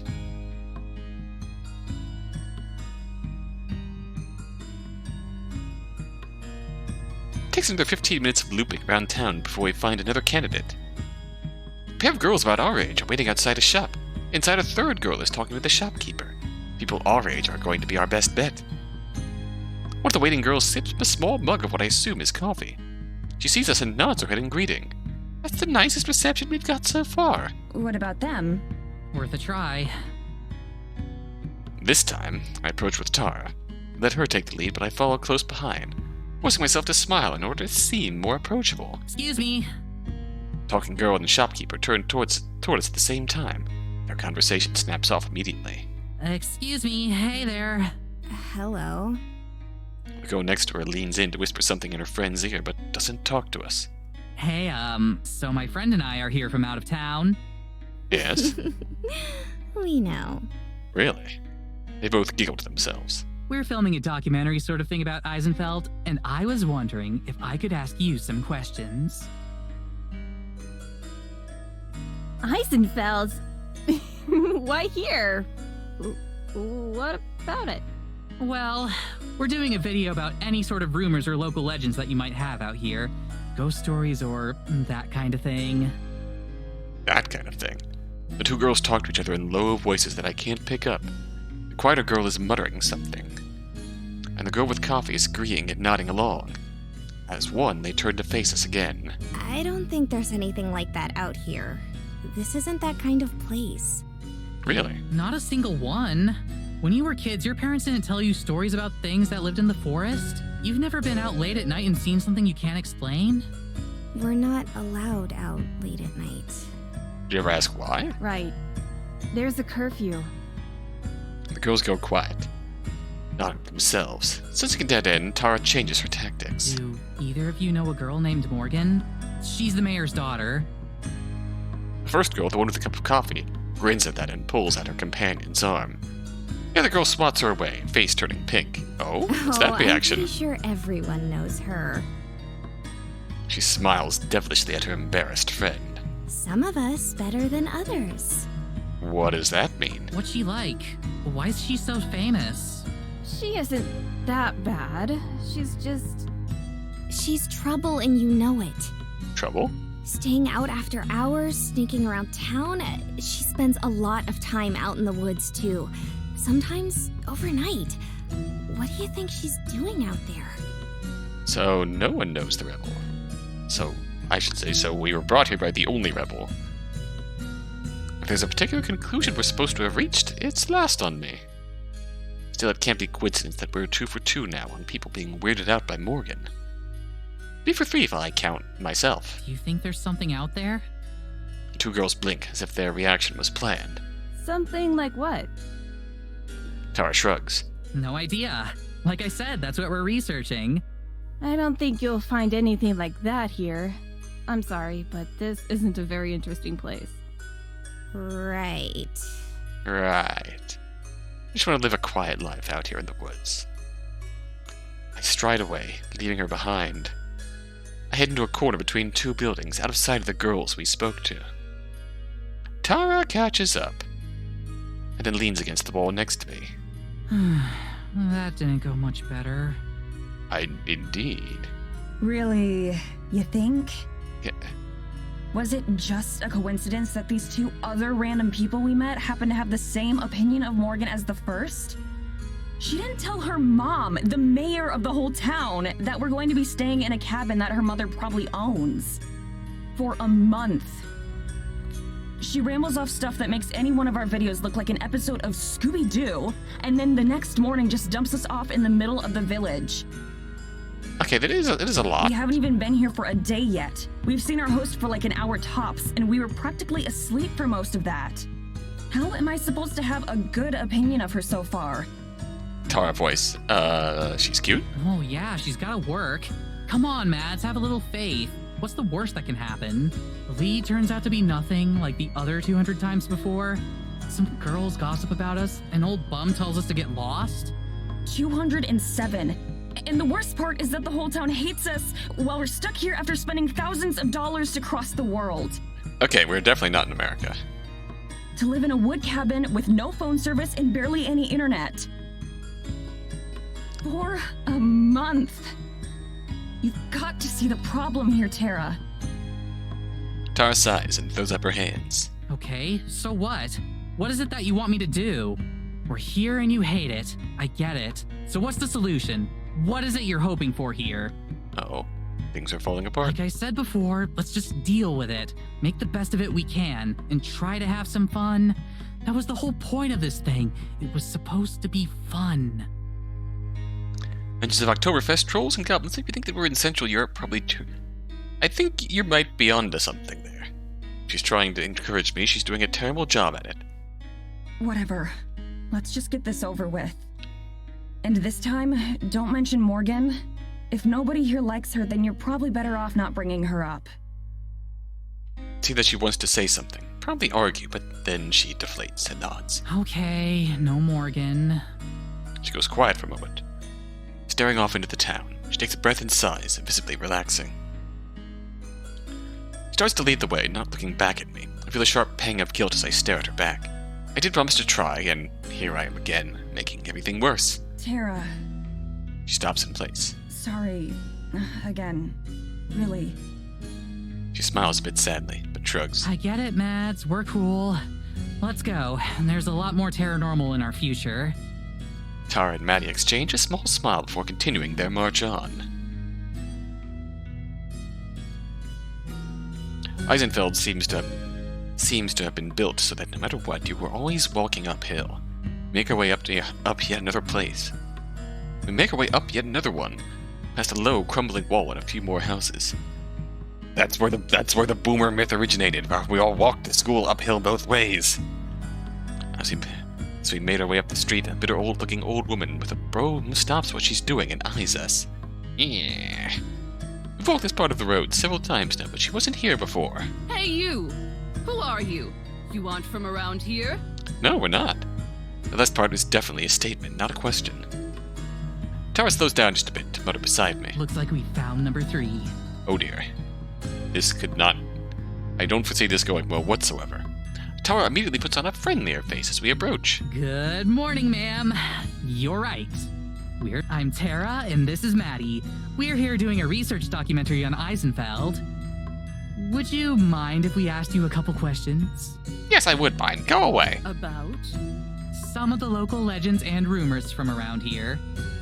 I'm actually afraid that she's going to say yes, because I can already tell this is going to end as badly as the last two. I've decided how to answer Tara's question of what I want. I just want to go back to the cabin and be bored. It's not awkward and uncomfortable in there. Yeah, alright. Oh no. Great, thank you. So, we've been hearing a lot about stuff out in the woods, like... You are? Who told you that? It always keeps going back to this. We've been interviewing a few people this morning, and it's something that came up a few times. Stuff like lights, strange noises, that kind of thing. Have you ever witnessed anything like that? She immediately jumped to? That's stern. Looks around again and then steps just a bit closer to us. Look, I'm going to tell you this now for your own good. No one around here wants any trouble. We all just want to live our lives in peace. That's what Eysenfeld's all about. Mayor Fisher does a damn good job keeping things nice and orderly around here. We keep to ourselves, and I expect the two of you to do the same. She nods solemnly, the interview clearly over. Just as useless as the other two. As we go, Tara waves over her shoulder. I mean, 2 is the start of a pattern. Thanks for your time. As we go, Tara waves over her shoulder. And then, so only I can hear her. Bitch. Yeah. As we walk away, I can tell it's not necessary to say anything to Tara. She trudges along beside me. Annoyed as I am, I still feel bad seeing her so bummed out. Maybe it's finally starting to sink in. So now what? She asked me that after the second interview, too. Now... I don't know. Let's go to Morgan's shop and eat lunch. Wait, for real? You want to go see Morgan? I thought you hated her. Mostly I want to go see what Morgan makes for lunch. I'll take it. But Yeah. hey, can you I'll be cool. Don't worry. She smiles, relieved. So hey, Morgan, why does everybody in this town hate your guts? Yeah, I know. Sorry. I know you will. God damn it, Mads. Tear at the map that Morgan gave us this morning. By now I've been through the village enough times that I can mostly navigate there by memory. What kind of shop does Morgan run? Do you remember? I think she said it's an antique shop. Ooh. What do those places even sell? Antiques. Lots of furniture that's been around for decades, or random stuff like books and glassware. That's oddly specific. My mom's into antiquing. She always says, you never know what you'll find.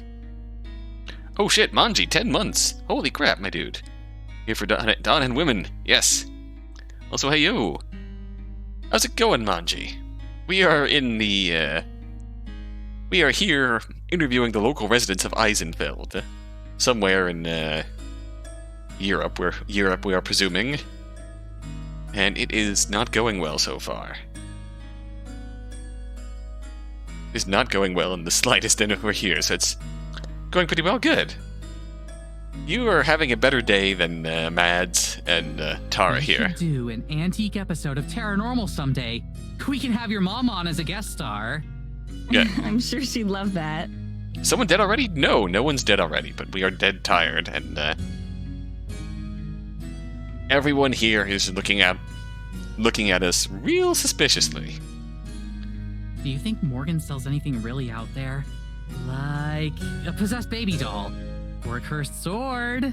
I fucking hope not. Who would want to buy those kinds of things? Me? The same people who go to Ren fairs.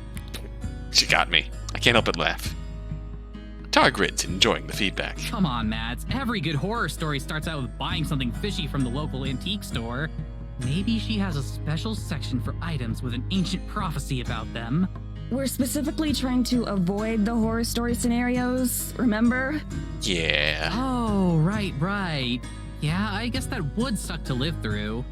Okay, what if she lets us interview her talking cat instead? That's like a whole episode's worth of stuff right there. That's gonna be a sore point, because we're trying to wrap our head around the fact that Morgan says that her cat can The talk. internet loves cat videos. That one could go viral. That's what I'm saying. Oh, we should prep a list of questions for it before we get there, so we know what to say. Can we pet the cat, though? We will darn well try, Monty. Ask it which brand of cat food tastes best. We can sell the video rights to that company. Yeah. Come on, I'm serious. This video sponsored by Bluebell. Oh, wait. What? What? What? You seriously think that cat is going to talk? Tara shrugs, looking like she never questioned the idea. I'm just trying to be prepared. Just in case it does. I thought she had gotten the picture after that last interview went awry, but it seems like she's still giving Morgan some benefit of the doubt. It's not even worth arguing with her over. She'll see soon enough as it is. I check over Morgan's map again. We're definitely in the area, since it says her shop is right by City Hall.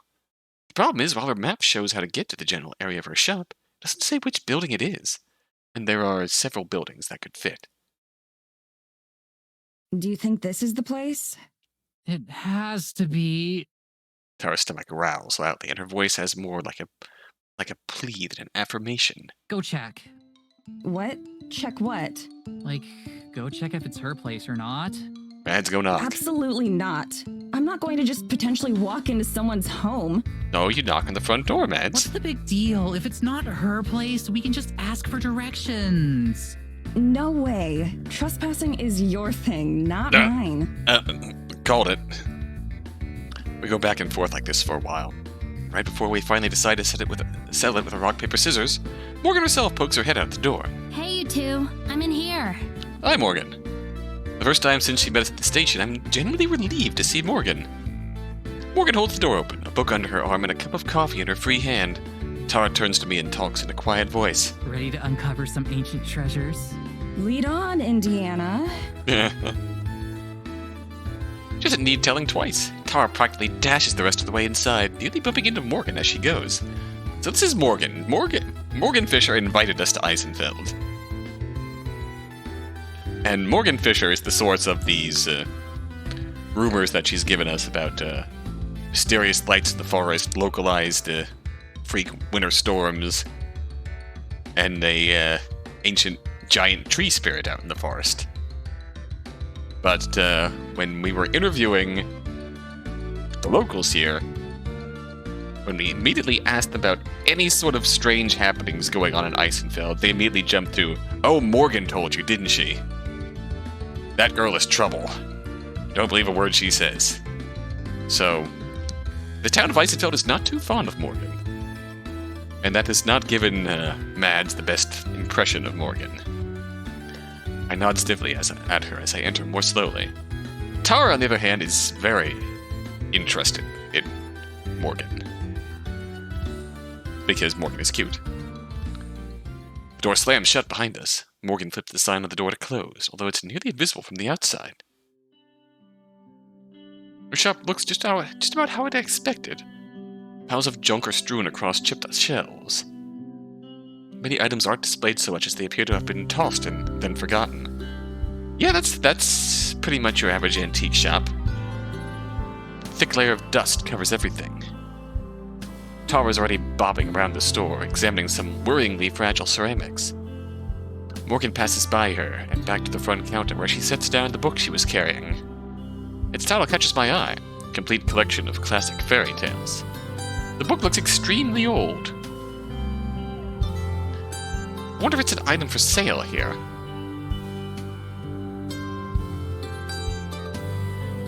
So, are you done looking around town? If she has any guess what kind of response we got today, she doesn't show it. She's still impossible to read. I've seen enough for today. Can we still take you up on that lunch offer? Sure thing. I've got something on the stove already. I figured you'd be coming over soon. Stove? Your store has a kitchen? This is just a house. Yeah. I have a living space set up in the back since I sleep here most of the time. Feel free to look around. I'll be back. She disappears behind a curtain leading to another room, leaving us surrounded by treasures. When the whole town feels like an antique, a rocking chair and a few pieces of farming equipment probably aren't the biggest draws. I'm surprised she's even able to keep the place open. Tara's enthusiasm doesn't seem to have deepened a bit, however. She takes time to examine each piece, turning it over in her hands like she's appraising fine art. Yes. At least one of these is probably cursed. Oh yeah, definitely. It's probably the grandfather clock over there. The legend of the tick-tock clock? No way, that's too easy. And even if it is cursed, it's probably something lame like making your toe hair grow twice as fast. But this... Toe hair? well, Tara takes an item off the counter, holding it close to her chest. It's a lamp. The stand is three very realistic pigs standing on top of each other. The lampshade has these little piggies printed on it like a sculpture. That is a heck of a lamp. Someone screenshot that and send that to Lamp. this is the big leagues. You want a curse that's gonna last for generations? You use this bad boy. Oh yeah, cursed lamp. Kill it. Hey, you think Morgan would mind if I brought my Ouija board in here? Oh no, we're gonna channel spirits through it. We're gonna summon Lamp into this game. As she says that, she puts the pig lamp back into its rightful place, where it can't hurt anyone. I wonder how that works, actually. Like, if you bring two cursed objects to the same place, do the evil spirits get into a turf war? Or do they team up to defeat humanity? Oh no. Did you seriously bring the Ouija board again?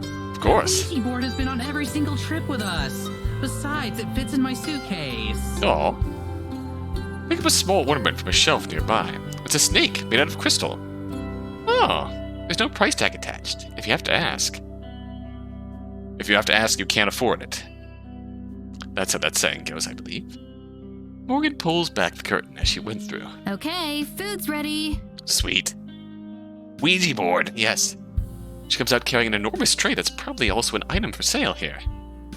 On the tray are steaming bowls of some kind of soup, as well as a pitcher of water and a loaf of bread. She sets the tray down on the counter, doling out portions to each of us. Hesitantly, I try a spoonful of soup. It's delicious. It's a rich and meaty flavor, but it isn't too heavy. It's hot, but not too hot to gulp down. I think like a good, hearty stew. Dips the bread into the broth. That's delicious too. Everything here is definitely homemade. This is really, really good. Teach me your bread-making ways, Madison. Ah! This is amazing. Thanks. Let me know if you want more. Morgan stolidly keeps eating, praise barely seeming to register on her. It's a shame. That's probably the one nice thing I'll have to say to her all trip. Once she's finished, Morgan picks up her book and starts to read again, while Tara and I are still in the middle of eating. Glance over at Tara, who is very intently staring at her spoon. She finishes her bowl and rattles the spoon around for a bit. Can I take you up on that refill? Another! Of course. Without looking up, Morgan picks up both her book and the bowl and heads into the back again. She emerges a moment later with a fresh serving of soup, which she wordlessly sets down in front of Tara. Only after we've both taken our last bites does she finally close the book again. All done? Yeah, thanks. I'm done too. Thank you. Let me get these out of the way then. God, I could really go over them. Good. Hearty. Beef stew. She hauls away all the dirty dishes before joining us at the counter. Some hearty what are bread, your plans too. for the rest of the day? I have no clue. I felt like the urge to tell her that she should be the one making plans for us and showing us around.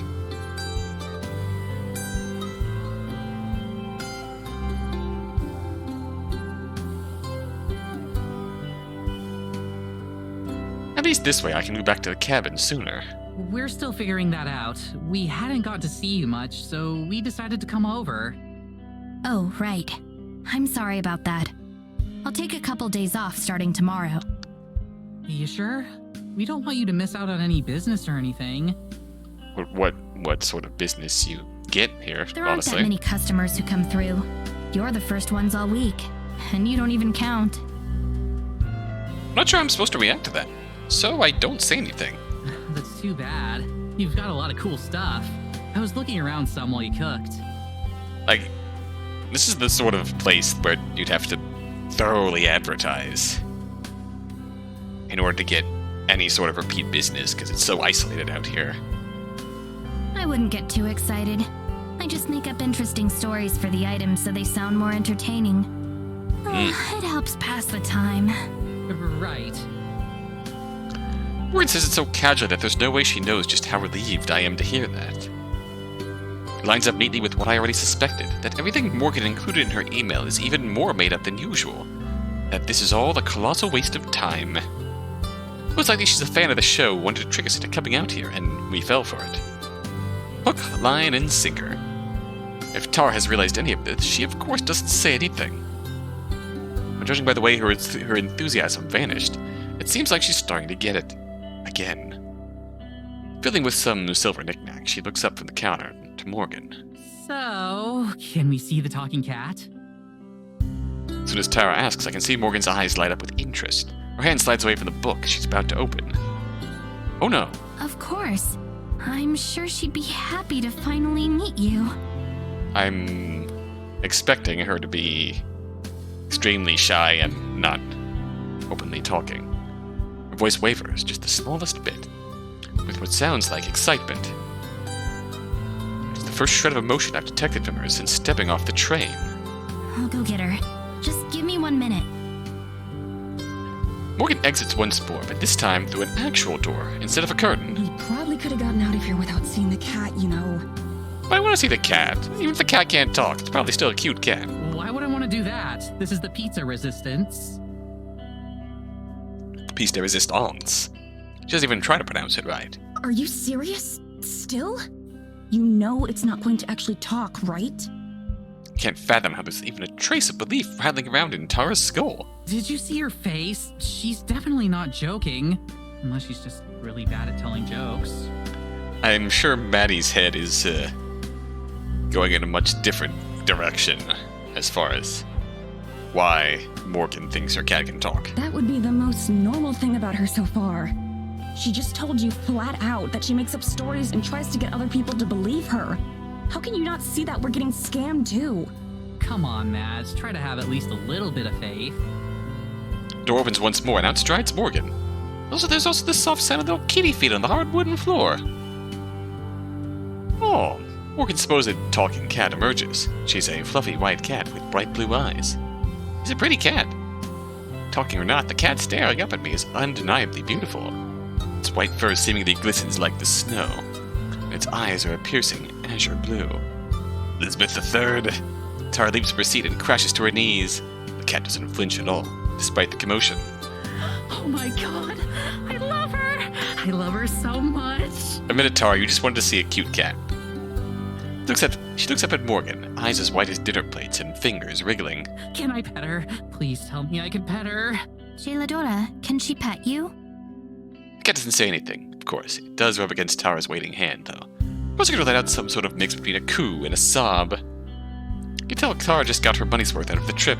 Go on, say something. These are the two I've been telling you about. Tara, Maddie. Morgan gestures as if introducing us to her. She looks between the cat and us expectantly. Seeing its master's attention, the cat goes from nuzzling Tara's hand to nuzzling Morgan's leg close by. She's meowing happily. The cat, not Morgan. Come on. You're going to make me look like an idiot if you don't say something. Cat look bad smug, indeed. And that is catsmug.jpg right there. Oh, Morgan uses her foot to nudge the cat towards Tara, who's still crumpled on the floor. The cat indignantly tries to escape, her claws scraping up uselessly against the wood. That's a bit mean. And the Gilladora scurries away, sitting down and licking a paw. Her tail swishes rapidly as she and Morgan stare at each other. And then... absolutely nothing. What a surprise. I'm not even disappointed, just vindicated. Even Tara's enthusiasm is gone. She coos at the cat half-heartedly, but overall she's just trying to give Morgan an out. Come on, Jailadora, they're waiting.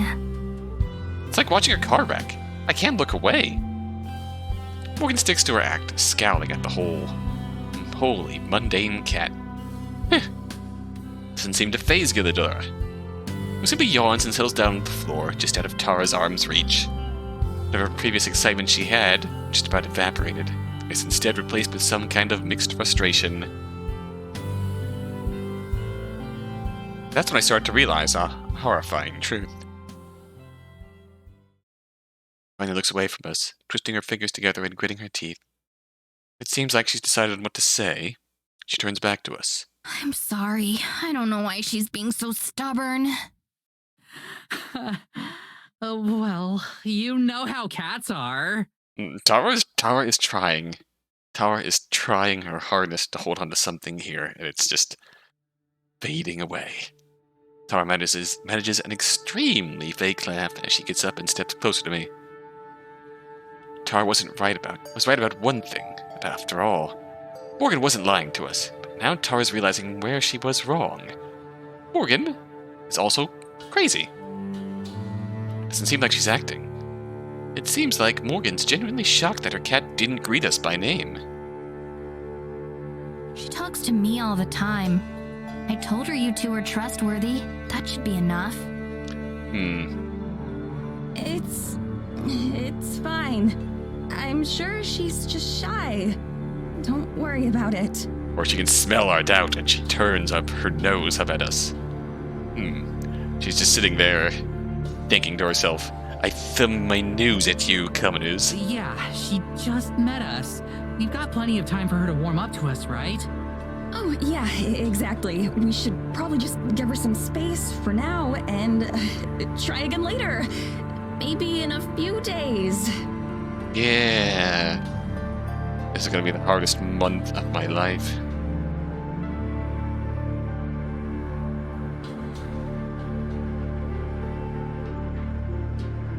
At this point, I don't care. It's a good thing I've played along with everything so far because it allows us to make a diplomatic exit. I guess you're right. Still, I'm sorry for the inconvenience. She'll get over herself soon enough. She glowers at the cat, who's still napping peacefully. Yeah, I'm sure. Without a care in the world. Tara's awkward grin. Tara steps back away from the counter and into the display area again. Anyway, thanks for lunch, Morgan. We really appreciate it. We, have a couple more places we want to check out today, so we'll probably head out again. Okay. Come back here when you want to ride back to the cabin. Her expression is back to unreadable. Right, sure. Thanks so much. Good to meet you, Gelato. Tara waves at Gilladura, whose ear twitches but otherwise can't be bothered to acknowledge us. Every door slams shut behind us as we step out into the cold. Wonder if Morgan will remember to switch the sign back the other way. Probably not. Outside, the wind has picked up a bit, and there are clouds starting to close in. Nice day that had been shaping up seems like it might not happen. Alright, so I'll admit that was kind of awkward. For everyone involved. That's putting it a bit lightly, but... Great, I'm glad you can admit it. That doesn't help us any. We're still here on day one of our month-long awkward sojourn. Next time we see her, we just won't bring up the cat. Hopefully she won't either. We can just pretend it didn't happen. Yeah. Next time? What do you think is going to happen next time? It's going to explode That she sooner. was saving the good cryptids for the second time we hang out? This is going to, blow up sooner rather than later. We can ask her about the spirit or the lights, that kind of thing. We get some spooky shots of the woods and we're golden. Maybe we're lucky and the month is February, so it's only 28 days. Yeah! Maddie is praying for February. We are pros at making that kind of content interesting. Usually we have at least something to work with. She made it up. There is no dark side to this sleepy, boring mountain town. It's just a boring mountain town, and she pretty much straight up admitted to that. I don't get how you aren't as upset about this as I am. We just spent thousands of dollars to fly across the whole world for a month. And the person who invited us out here is either a liar or a lunatic. It's only been a day, Mads. We've only seen a fraction of what there is to see around here. Just give it some time, all right? Give it some time. Like we have a choice. It's been a day, and look where that got us already. Literally every single person we talked to told us to stay away from Morgan, and then we saw it for ourselves. How are you not pissed off about this? Tara shrugs. Don't you think you're being a bit harsh on Morgan? She's been super cool with us. Like, okay, yeah, the cat thing was weird, but it's not like she tried to hurt us or anything. Wow, who would have believed the people who believe in cryptids might be lunatics? Yeah. I start to shake my head, forcing myself to cool off. I keep getting too worked up over this. Can't tell if Tara's being intentionally stubborn or what, but technically she's the one who bankrolled this whole trip, so I'm still getting paid for my time here. So if she's not upset about wasting all that, then fine. Meet her at the train station in a month and she can do what she wants. I don't need to get so bent out of shape. Okay, you're right. Maybe she's fine. Anyway, I'm gonna go back to the cabin. Are you coming with me? Wait, already? Yeah, I've got enough to get started. Plus, I need to unpack. Oh, okay. You gonna ask Morgan to hitch up the carriage? No, it's fine. I'll walk. You sure? Yeah, I seriously don't think I could get lost in this place anymore. She seems uncertain, probably because of my sudden mood swing. Okay, I'll probably do another lap around the village. Maybe get Morgan's input on some stuff. Okay. See you later then. See ya. Turn and walk away so I don't have to see her staring like a lost puppy. She'll get over it. As I head through town and back towards the path that will lead me to the cabin, I walk fast and look down most of the way. Nobody tries to stop me or talk to me, and if anybody's staring, then I don't catch it. The trip back to the cabin is easy, even though it takes me around half an hour on foot. Nothing else, I should be in pretty good shape from all the walking by the end of this trip. I spent the whole walk fantasizing about home, my comfy bed, my film collection, our cat, BT. Technically he's Tara's cat, but I take care of him most of the time. Speaking of cats, I wonder how Tara will explain to Morgan why she's on her own. Well, that's her problem, not mine.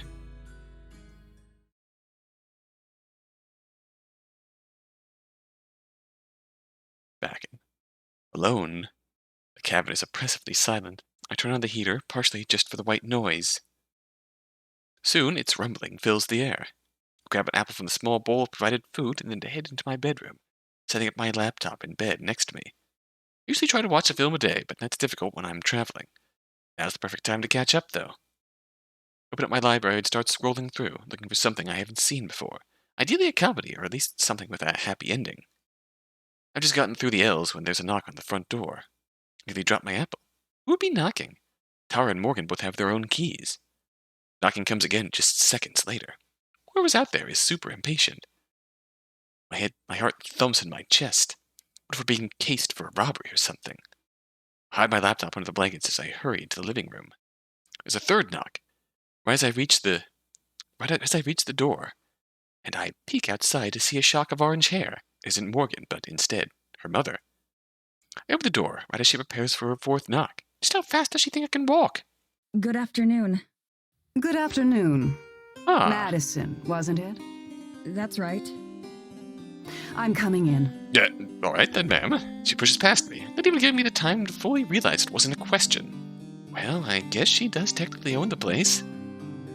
Inside, Evelyn surveys the area slowly and impassively, as if judging our taste in luggage and belongings. How can I help you?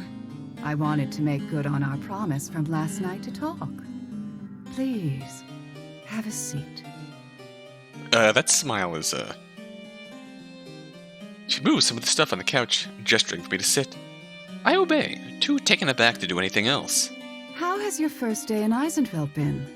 I trust you found everyone very accommodating and everything to your liking? It was fine. Everyone's been very kind to us. She lied. But no point in causing trouble. I wonder if she'd be surprised at how the villagers treated us. It seems better just to pretend everything went well for the sake of not offending our host. Good, good. Where's the other one? The other... what? The other one with you, Tara. Oh, she's still at Morgan's shop, I think.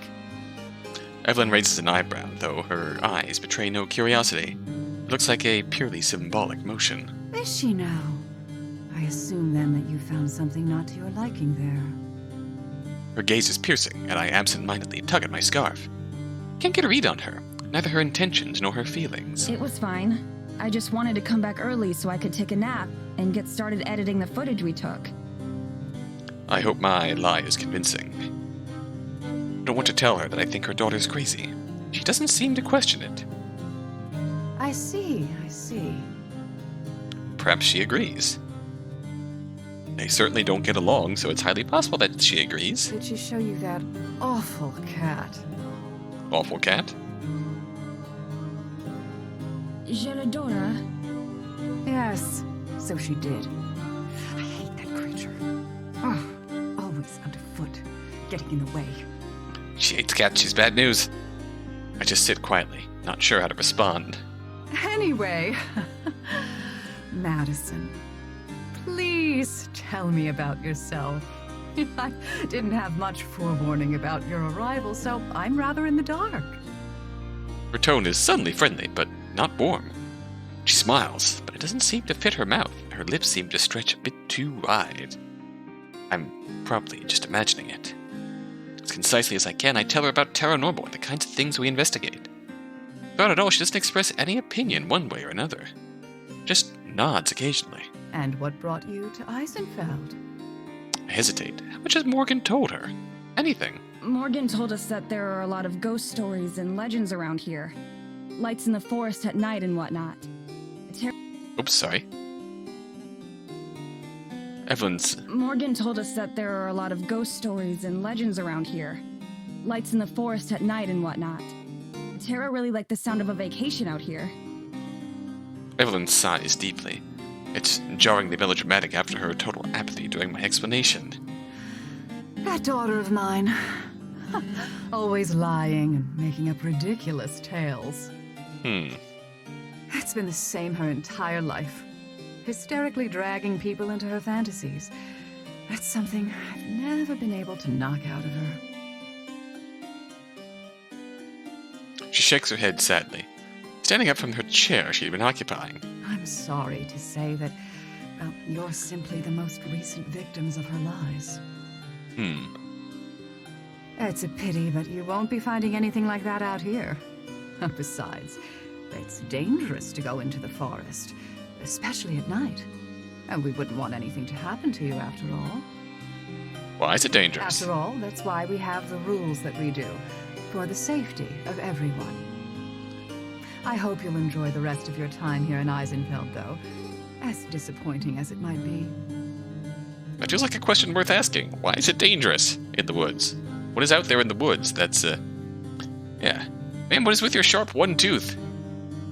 And with long, deliberate strides, Evelyn crosses the living room to the front door. I'm sure I'll see you again. That is a concerning tone.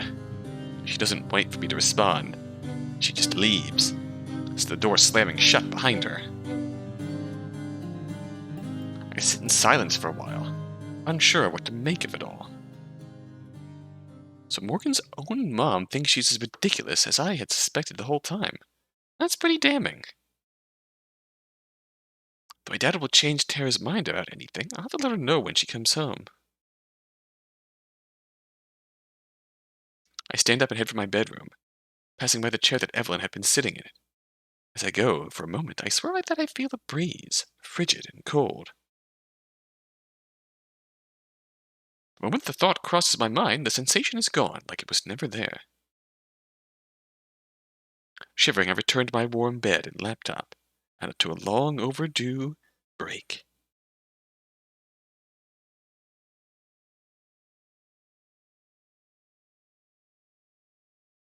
Hours later, I hear the sound of the front door opening and closing. I peek out of my bedroom, worried that it might be the mayor letting herself in again.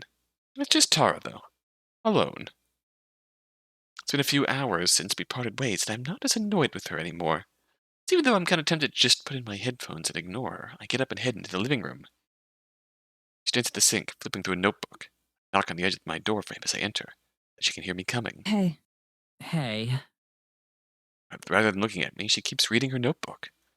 Well, pretending to. There's no way she could actually be reading as fast as she's turning the pages. I decide not to call her on it. No point in starting another fight. How'd it go? About the same. Is that good or bad? She doesn't respond. She must really be upset about this morning. It's not like she's being unreasonable. Now they've had some time to rest and recuperate, I kind of feel bad about being so harsh toward her and Morgan. Morgan's mom came by earlier. That gets her attention. She shuts the book and turns around. Gotcha. Really? What for? Just wanted to introduce herself. I told her a bit about who we are and what the show's about. What did she think? I don't know. She didn't really say much. She was really weird. Like in a different way than Morgan. She seemed really intense, I guess. What I mostly remember is how she was glaring the whole time. Never seemed like she was anything other than angry about something. Smugly, Tara holds up the notebook she was just perusing. I know you're gonna call BS, but Morgan was telling me a lot of stuff about her mom. Like, some seriously crazy stuff. You wanna read it? She offers me the notebook. It hangs limply, a giant frown in the air. She's used that thing for so long that it's lost all of its rigidness. I shake my head. I'll take your word for it. I've heard enough crazy stuff from Morgan for one day. I don't need to hear theories on how her mom is actually the spawn of Satan or something. Figured. Oh. Make any progress with the new vid? Not really. We're gonna need more footage before there's enough to really get started. That mean you're coming with us from now on, or what? Yeah, I will. Sorry for being bitchy earlier. Again. Don't sweat it. Strikes a pose. Just make sure to bring your A game. I roll my eyes, but I'm smiling. Even though we bicker a lot, I'm truly grateful that it's always easily patched up. Yeah. Can't promise that I'll buy into a word of what Morgan says, but the least I can do is try and be polite about it.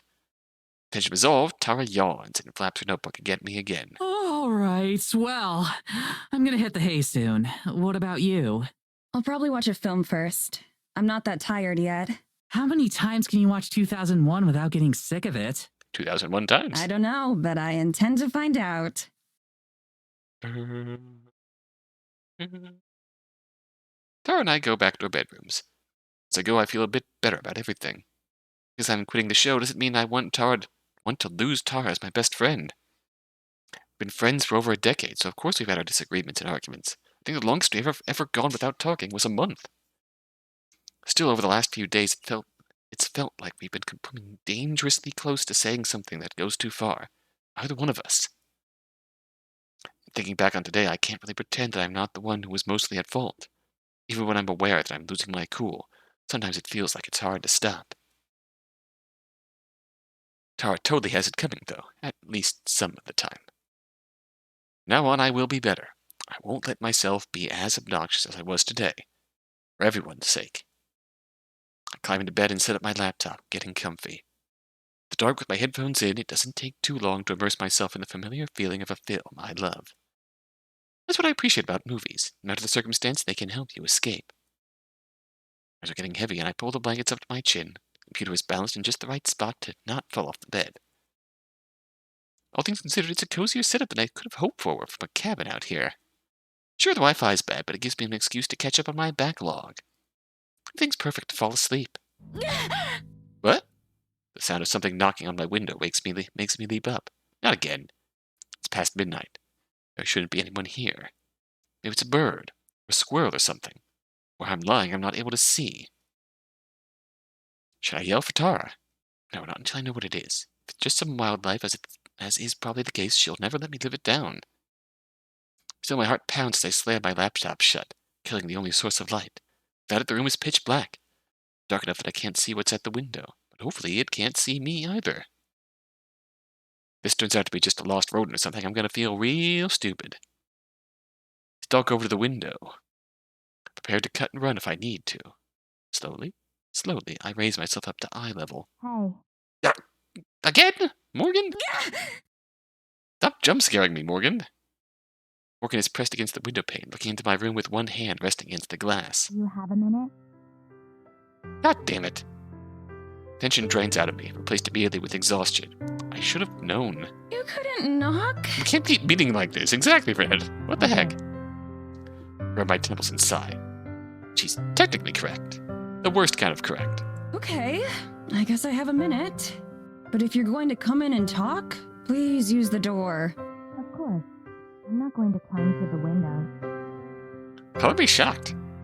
I head into the living room and hesitate in front of Tara's door. Should I knock? Knowing her, she's probably already asleep. I've always been jealous of her ability to pass out instantly. I decide to leave it up to Morgan. There must be a reason why she's knocked on my window, not Tara's. I unlock the front door and let Morgan in. She's waiting with a thermos of coffee on her hands, like usual. Sorry to bother you. I know it's late. It's fine. I was still awake. Not for much longer, ideally, but I keep that to myself. Were you working on the video? Nah, just watching a film before bed. Can't do much until we have more footage. And even then, I left most of my setup back in the US. You sit down on the couches, just like your mother and I did earlier. For all her faults, at least her mother isn't as terrifying. At least Morgan isn't as terrifying as her mom is. Tara help with the video work at all? Not really. I've tried to teach her stuff once or twice, but she's not interested in learning. That sounds like her. Yeah.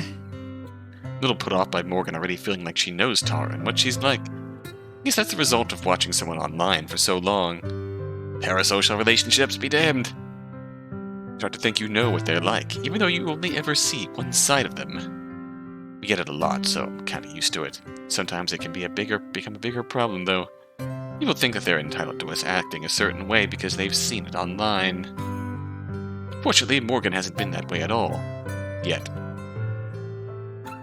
I do wish that she would get to the point of why she's here, though. Instead, she gets up and heads to the kitchen area, retrieving a coffee mug from the cabinet without ever turning on the lights. I twist around to watch as she pours some of the coffee from her thermos into the mug, and then loads that into the microwave. Must not be a very effective thermos. At least she's polite enough to make sure the microwave door doesn't slam. She leans against the counter, barely visible to me. Tara told me that you're leaving the show after this trip is over. Ah, of course she did. I must have made a face because Morgan clears her throat loudly. Sorry, was it supposed to be a secret? Nah, it's fine. But yeah, that's the idea. I'll go back and finish school. I see. That's That's a shame. I know you hate when it happens, but I've always enjoyed the moments where you're on camera. Oh. Thanks. I'm just camera shy. Ironic, I know. She's yanked me on screen enough times that I'm a bit used to it by now, though. Morgan hits the stop button on the microwave a second before it dings. She retrieves her coffee and returns to the couch. But I guess that's why things seemed a bit tense between the two of you, right? Perceptive. Before I can answer, she shakes her head. Actually, sorry. That's none of my business. You're fine. It's that obvious, huh? A bit. You seem tense whenever I see you. That's actually the main reason I came by. I promise it wasn't just to be nosy. It's only slightly to be nosy. I was starting to wonder. I came by to say that I'm sorry. I know that you're also uncomfortable around me. She says it as nonchalantly as if she was telling me about the weather. I bite my lip. I mean, she's not wrong, but I don't want to just say that. It's okay. You don't have to spare my feelings. I guarantee I've been called worse than whatever it is you're thinking. It's just that I'd sleep better tonight if I cleared the air between us first. She takes a long sip of coffee that should be hot enough to scald her mouth. Can't fathom how she could sleep at all, or if she even needs to anymore. I mean, It's nothing like that. Nothing personal, really. I'm just a cynic, I guess. If it makes you feel any better, I'm the same way for pretty much every episode. You just get the behind-the-scenes experience this time. Morgan shrugs. I can't blame you for thinking I'm crazy or full of shit. But I can promise you that I'm not stupid. It takes me a beat to realize that was a joke. It's fine. I'm always the skeptical one out of the two of us, after all. There's just a lot going on, like you heard. So I'm sort of a mess all around right now. It's not your fault. A lot, yeah. I half laugh. At least not entirely. She smiles thinly, seeming to appreciate my bluntness. To be perfectly honest, you weren't really what we were expecting either. She sets the coffee down, looking interested. Really? Yeah, we were prepared for someone super fangirly and like all over Tara. Like annoyingly so. Not me. Fair. Right. Even in your email, you seemed a bit more... Energetic? Aggressive? I don't know how not to say this rudely. Interesting? Engaging? Not monotone? More energetic? Phew, she saves me again. Yeah, pretty much. The emails that we had exchanged back home had lots of smiley faces, exclamation points, and other cheery touches. In person, however, seeing Morgan smile at all is a rarity on its own. Some people are just more able to be open in an online setting, as opposed to, in person. That makes sense. I wasn't trying to trick the two of you or anything. It's just easier to be open like that online, I guess. I understand. That much at least I really can empathize with. I know that you don't know me, and that so far, I haven't given you any real reason to trust me or believe me. But I hope that you'll at least give it a chance. Paranormal is really important to me. I've been a fan for years. But I'm not the type of person who would invite you to the middle of nowhere just to meet Tara. I invited you out here for a reason, and I'm confident in that reason. But I understand that you'll need more proof than that. Wait to see if she has more to say, but that seems to be it. Thank you for telling me all this, though. I really do appreciate it. And I'm sorry for being so dismissive. It'd be nice to be wrong for once. So, I hope that we do find all that stuff you talked about. I really do. Tomorrow night, I was going to show Tara around the woods a bit. Would you like to come along? Yeah, I'll be there.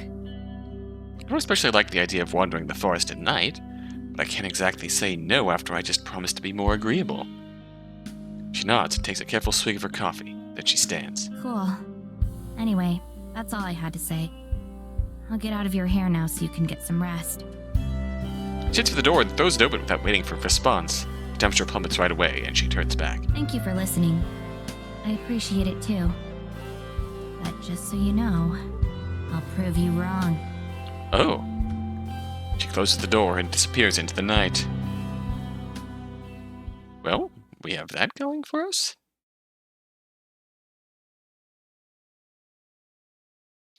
We get to the appointed meeting spot, right at the turn of the hour.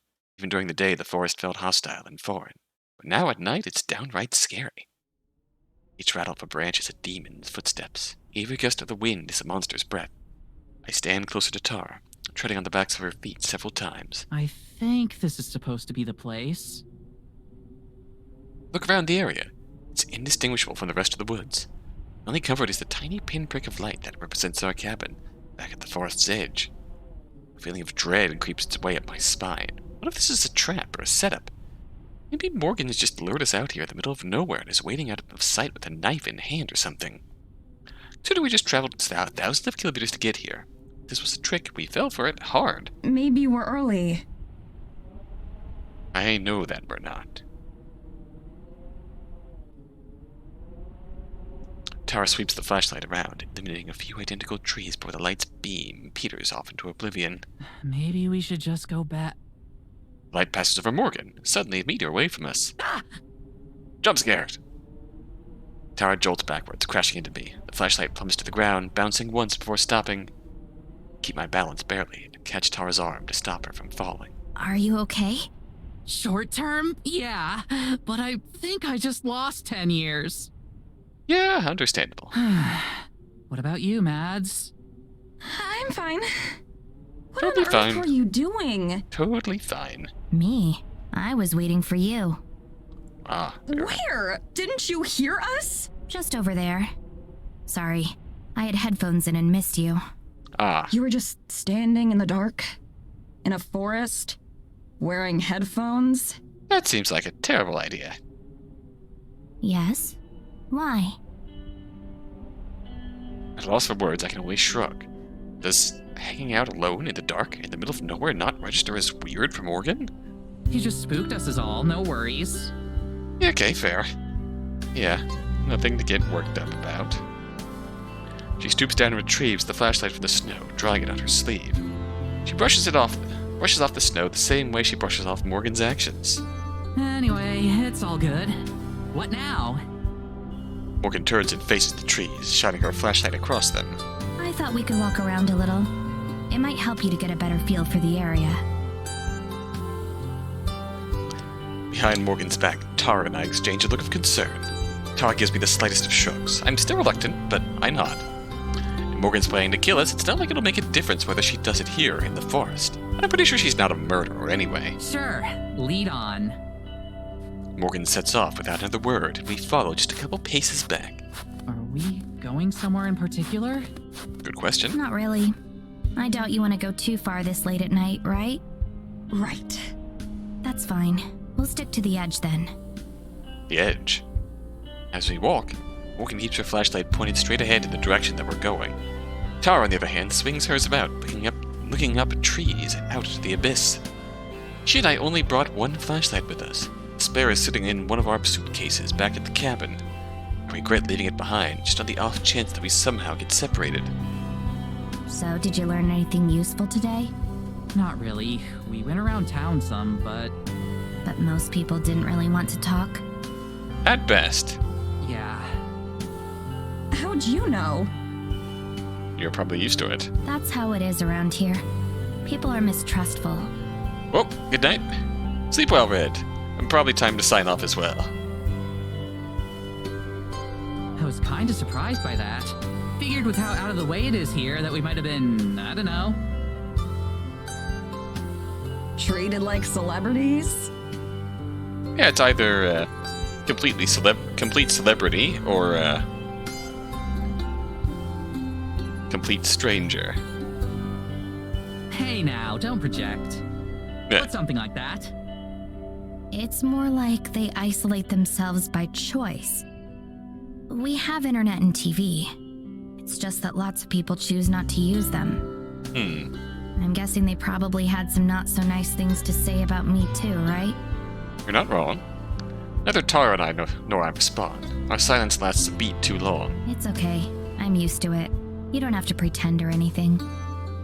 Light shines in our faces as Morgan turns around, half smiling. Hey, you two don't need another assistant back where you live or anything, right? My mouth flaps like a fish when I try to think of a diplomatic response. Then Morgan laughs and faces forward again. Just kidding.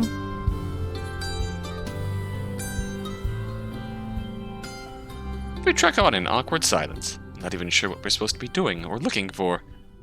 We are just wandering in the dark, trusting that Morgan knows how to get back to the cabin. It's cold and my feet are sore, and I'm once again regretting coming to Eysenfeld. I gently tug Tara's sleeve right by her elbow. She looks at me, I silently gesture back towards where we came from and shrug, hoping she'll get the message. Now she miles back? I nod. She gives a worried look over towards Morgan, who's now slightly farther away. Tara holds up 5 fingers. 5 more minutes. Sighing, I nod again. We hurry to catch back up with Morgan. Something wrong? Oh no, Maddie, had something in her shoe. Oh. It's hard to tell if she buys it. I wouldn't. Mentally, I'm counting backwards from 5 minutes, already imagining the comfort of my bed and blanket back in the cabin. How I'm going to survive a whole month of this is an issue for future me to worry about. I got lost out in this part of the forest once. That's a really concerning thing to say. We're right in the middle of 3 minutes and 32 seconds, 3 minutes and 31 seconds. Don't worry, though. I know my way around now. I bloody well hope so. Yeah, they mentioned something about that. I step on Tara's foot again, this time totally on purpose. I thought they might. Her tone is still completely nonchalant. It's too bad it looks like it's going to snow tonight. We probably shouldn't stay out too late. I'm fully expecting to see something out here. Expecting this is the point we're gonna run into something. Thank God. Yeah, that's too bad. I'm sorry this was so disappointing. I'd hoped that there would be more to see. What exactly were you expecting? It's the middle of the night. Come on, Mads, it's about the atmosphere. It's way spookier out here when it's dark. I know, that's half the problem. We can turn back now if you'd like. Before I can agree, Tara shakes her head. Nah, let's give it a couple more minutes. You came out all this way for us after all. Uh-oh. I glare at Tara, but I think she missed it. I've lost track of my countdown, too. Whatever. The small, apologetic smile that I barely noticed does little to assuage my discomfort. We traipse aimlessly through the snow for a while longer. I stare at my feet, more than at the path ahead, as if they follow in the footsteps left behind by the other two. So I daily slam to Tara, who's come to a complete halt yet again. What now? I saw something. You did? Tara, stop messing around. Let's... No, I mean it. I saw something. Shut up. You can tell by her tone that she's serious. She saw something, or at least she thinks she did. Three of us turn and face the way she is. It's even deeper into the forest, barely lit up by the moon. There was a light. Someone else walking around? There shouldn't be anyone out at this time of night. It's dangerous to be in the woods once it gets late. I opt to not point out the obvious hypocrisy. It was probably moonlight or something. Now give it a chance. It wasn't the moon, Maddie. There's something out there. She's sure of herself. Both of them point their flashlights in the direction Tara's looking. Aside from more trees, there's nothing to be seen. Tara? Maddie. She grins. This is what we're here for. Come on. Oh? Tara breaks into a run, leaving Morgan and I behind in surprise. We exchange a look before Morgan runs off after her. I have no choice but to go too. The regret is almost instant. Cold knives pierce into my lungs with each heavy breath. I'm not in the best shape to begin with, and the snow and boots don't make things any easier. The only consolation is that we're running in a straight line, so it wouldn't be hard to follow our path back. Every so often we pause to catch our breath. The pace is catching up to Tara too. It's a fight to keep her smile on. Morgan seems unfazed by it all. I'm about 3 seconds away from demanding that we give up when I see it. Oh! The girls spot a mysterious pink floating light in the forest, and Tara points it out to the others. Way off in the distance, too far to identify the source, is a light. It sparkles and glitters like a star that fell to Earth. I fall silent, the words stolen from my mouth. Then Tara points, stating what we already know. There it is! Buoyed by her second wind, Tara runs off again. This time Morgan and I are close behind. We follow the light, which sometimes blinks out but soon reappears. I'm too focused on not slipping and falling to give much thought to the source. There's no telling how long or how far we've been going. Somehow the light never seems to get any closer or farther away. It's like it's running from us. Hey, wait up! Tara yells out into the darkness. If whatever it is can understand her, it ignores her. Running is quickly becoming difficult. My lungs burn from the cold, and my breathing turns ragged after barely a minute. Tara pulls further and further ahead from Morgan and me, her one-track mind fixated on that light. After a bit longer, I hit my limit and my pace slows back to a walk, then to a stop. I fold over on my hands and knees as I gasp for breath. Morgan crunches to a stop just ahead, too, turning back towards me. Are you alright? I try to respond, but I'm breathing too heavily to be able to talk. Just wave my hand, gesturing for Morgan to go on ahead without me, but she doesn't. Are you sure? I force myself to stand and nod. I'm fine. With a murk, Tara's become a disembodied light herself. Let the flashlight's glow visible. Watch it bounce to a halt, then slowly make its way back toward us. You guys give up too easily. How are you not dead? I haven't seen you run in years. That's 'cause you never hit the gym with me. Don't know if she's joking or not, and I'm too worn out to care. So, what was that thing? Do you think it was your forest spirit? Morgan's eyes widen. You believe me? Tara shrugs. I'm considering it at least. I mean, what else could it have been? Fairies. Morgan says it very nonchalantly. I side-eye Tara, who is very interested in her boots. The forest spirit doesn't really make a light like that. At least, not that I'm aware of. Right, that makes sense. Doesn't it, Mads? Right, Mads? It was probably someone from the village.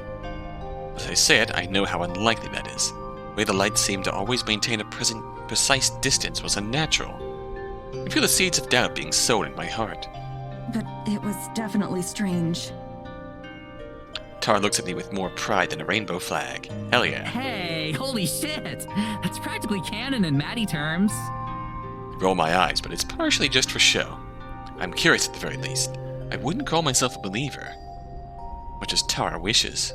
But that's two strange things so far. Just two more than I expected when I boarded the train out here. It was strange. That's as much as I'll... Yawn overtakes me in the middle of speaking. It doesn't help the pain in my lungs. Oh, guess it's past your bedtime, huh? Hey, shush. I kick some snow at her. It bounces uselessly off her pants. The way we've been bantering with each other, it really does feel a bit more like old times. Make that 3 strange things in this trip so far. We should begin heading back anyway. We can't go much further in before I'd be lost too. You still know where we are? Yes, of course. We'd be in trouble if not. The way you say that so nonchalantly concerns me. She has a point. Got so caught up with chasing the light that I lost track of what direction we'd come from. I'll show you around more tomorrow. There's something you might like to see. Yeah? What is it? A surprise. We'll go tomorrow before it gets dark. It's a bit of a walk. Does it have to do with whatever that light was? I have no idea. It's possible. Story of my life. Okay, well, we'll call it quits for tonight and pick back up tomorrow? Yeah, I guess. That's fine by me. Great! She hops forward, then pauses. Guess you ought to lead the way. Probably for the best. Morgan smiles as she does just that.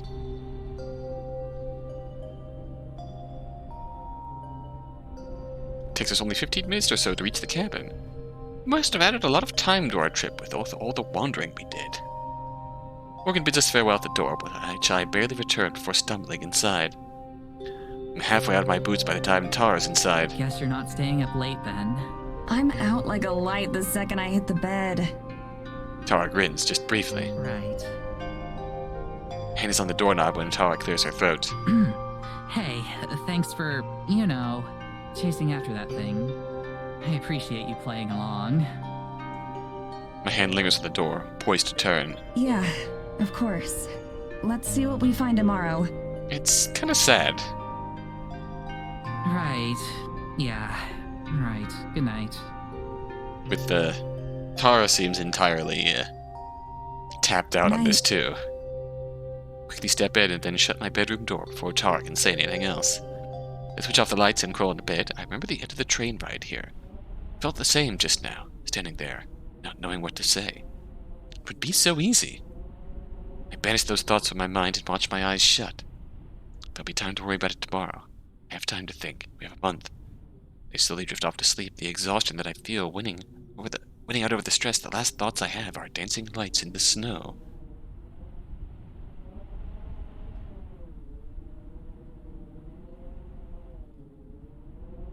This seems like a good point to end off for the night, as we seem to be time skipping here. We're still in chapter 1, but we are moving onward here.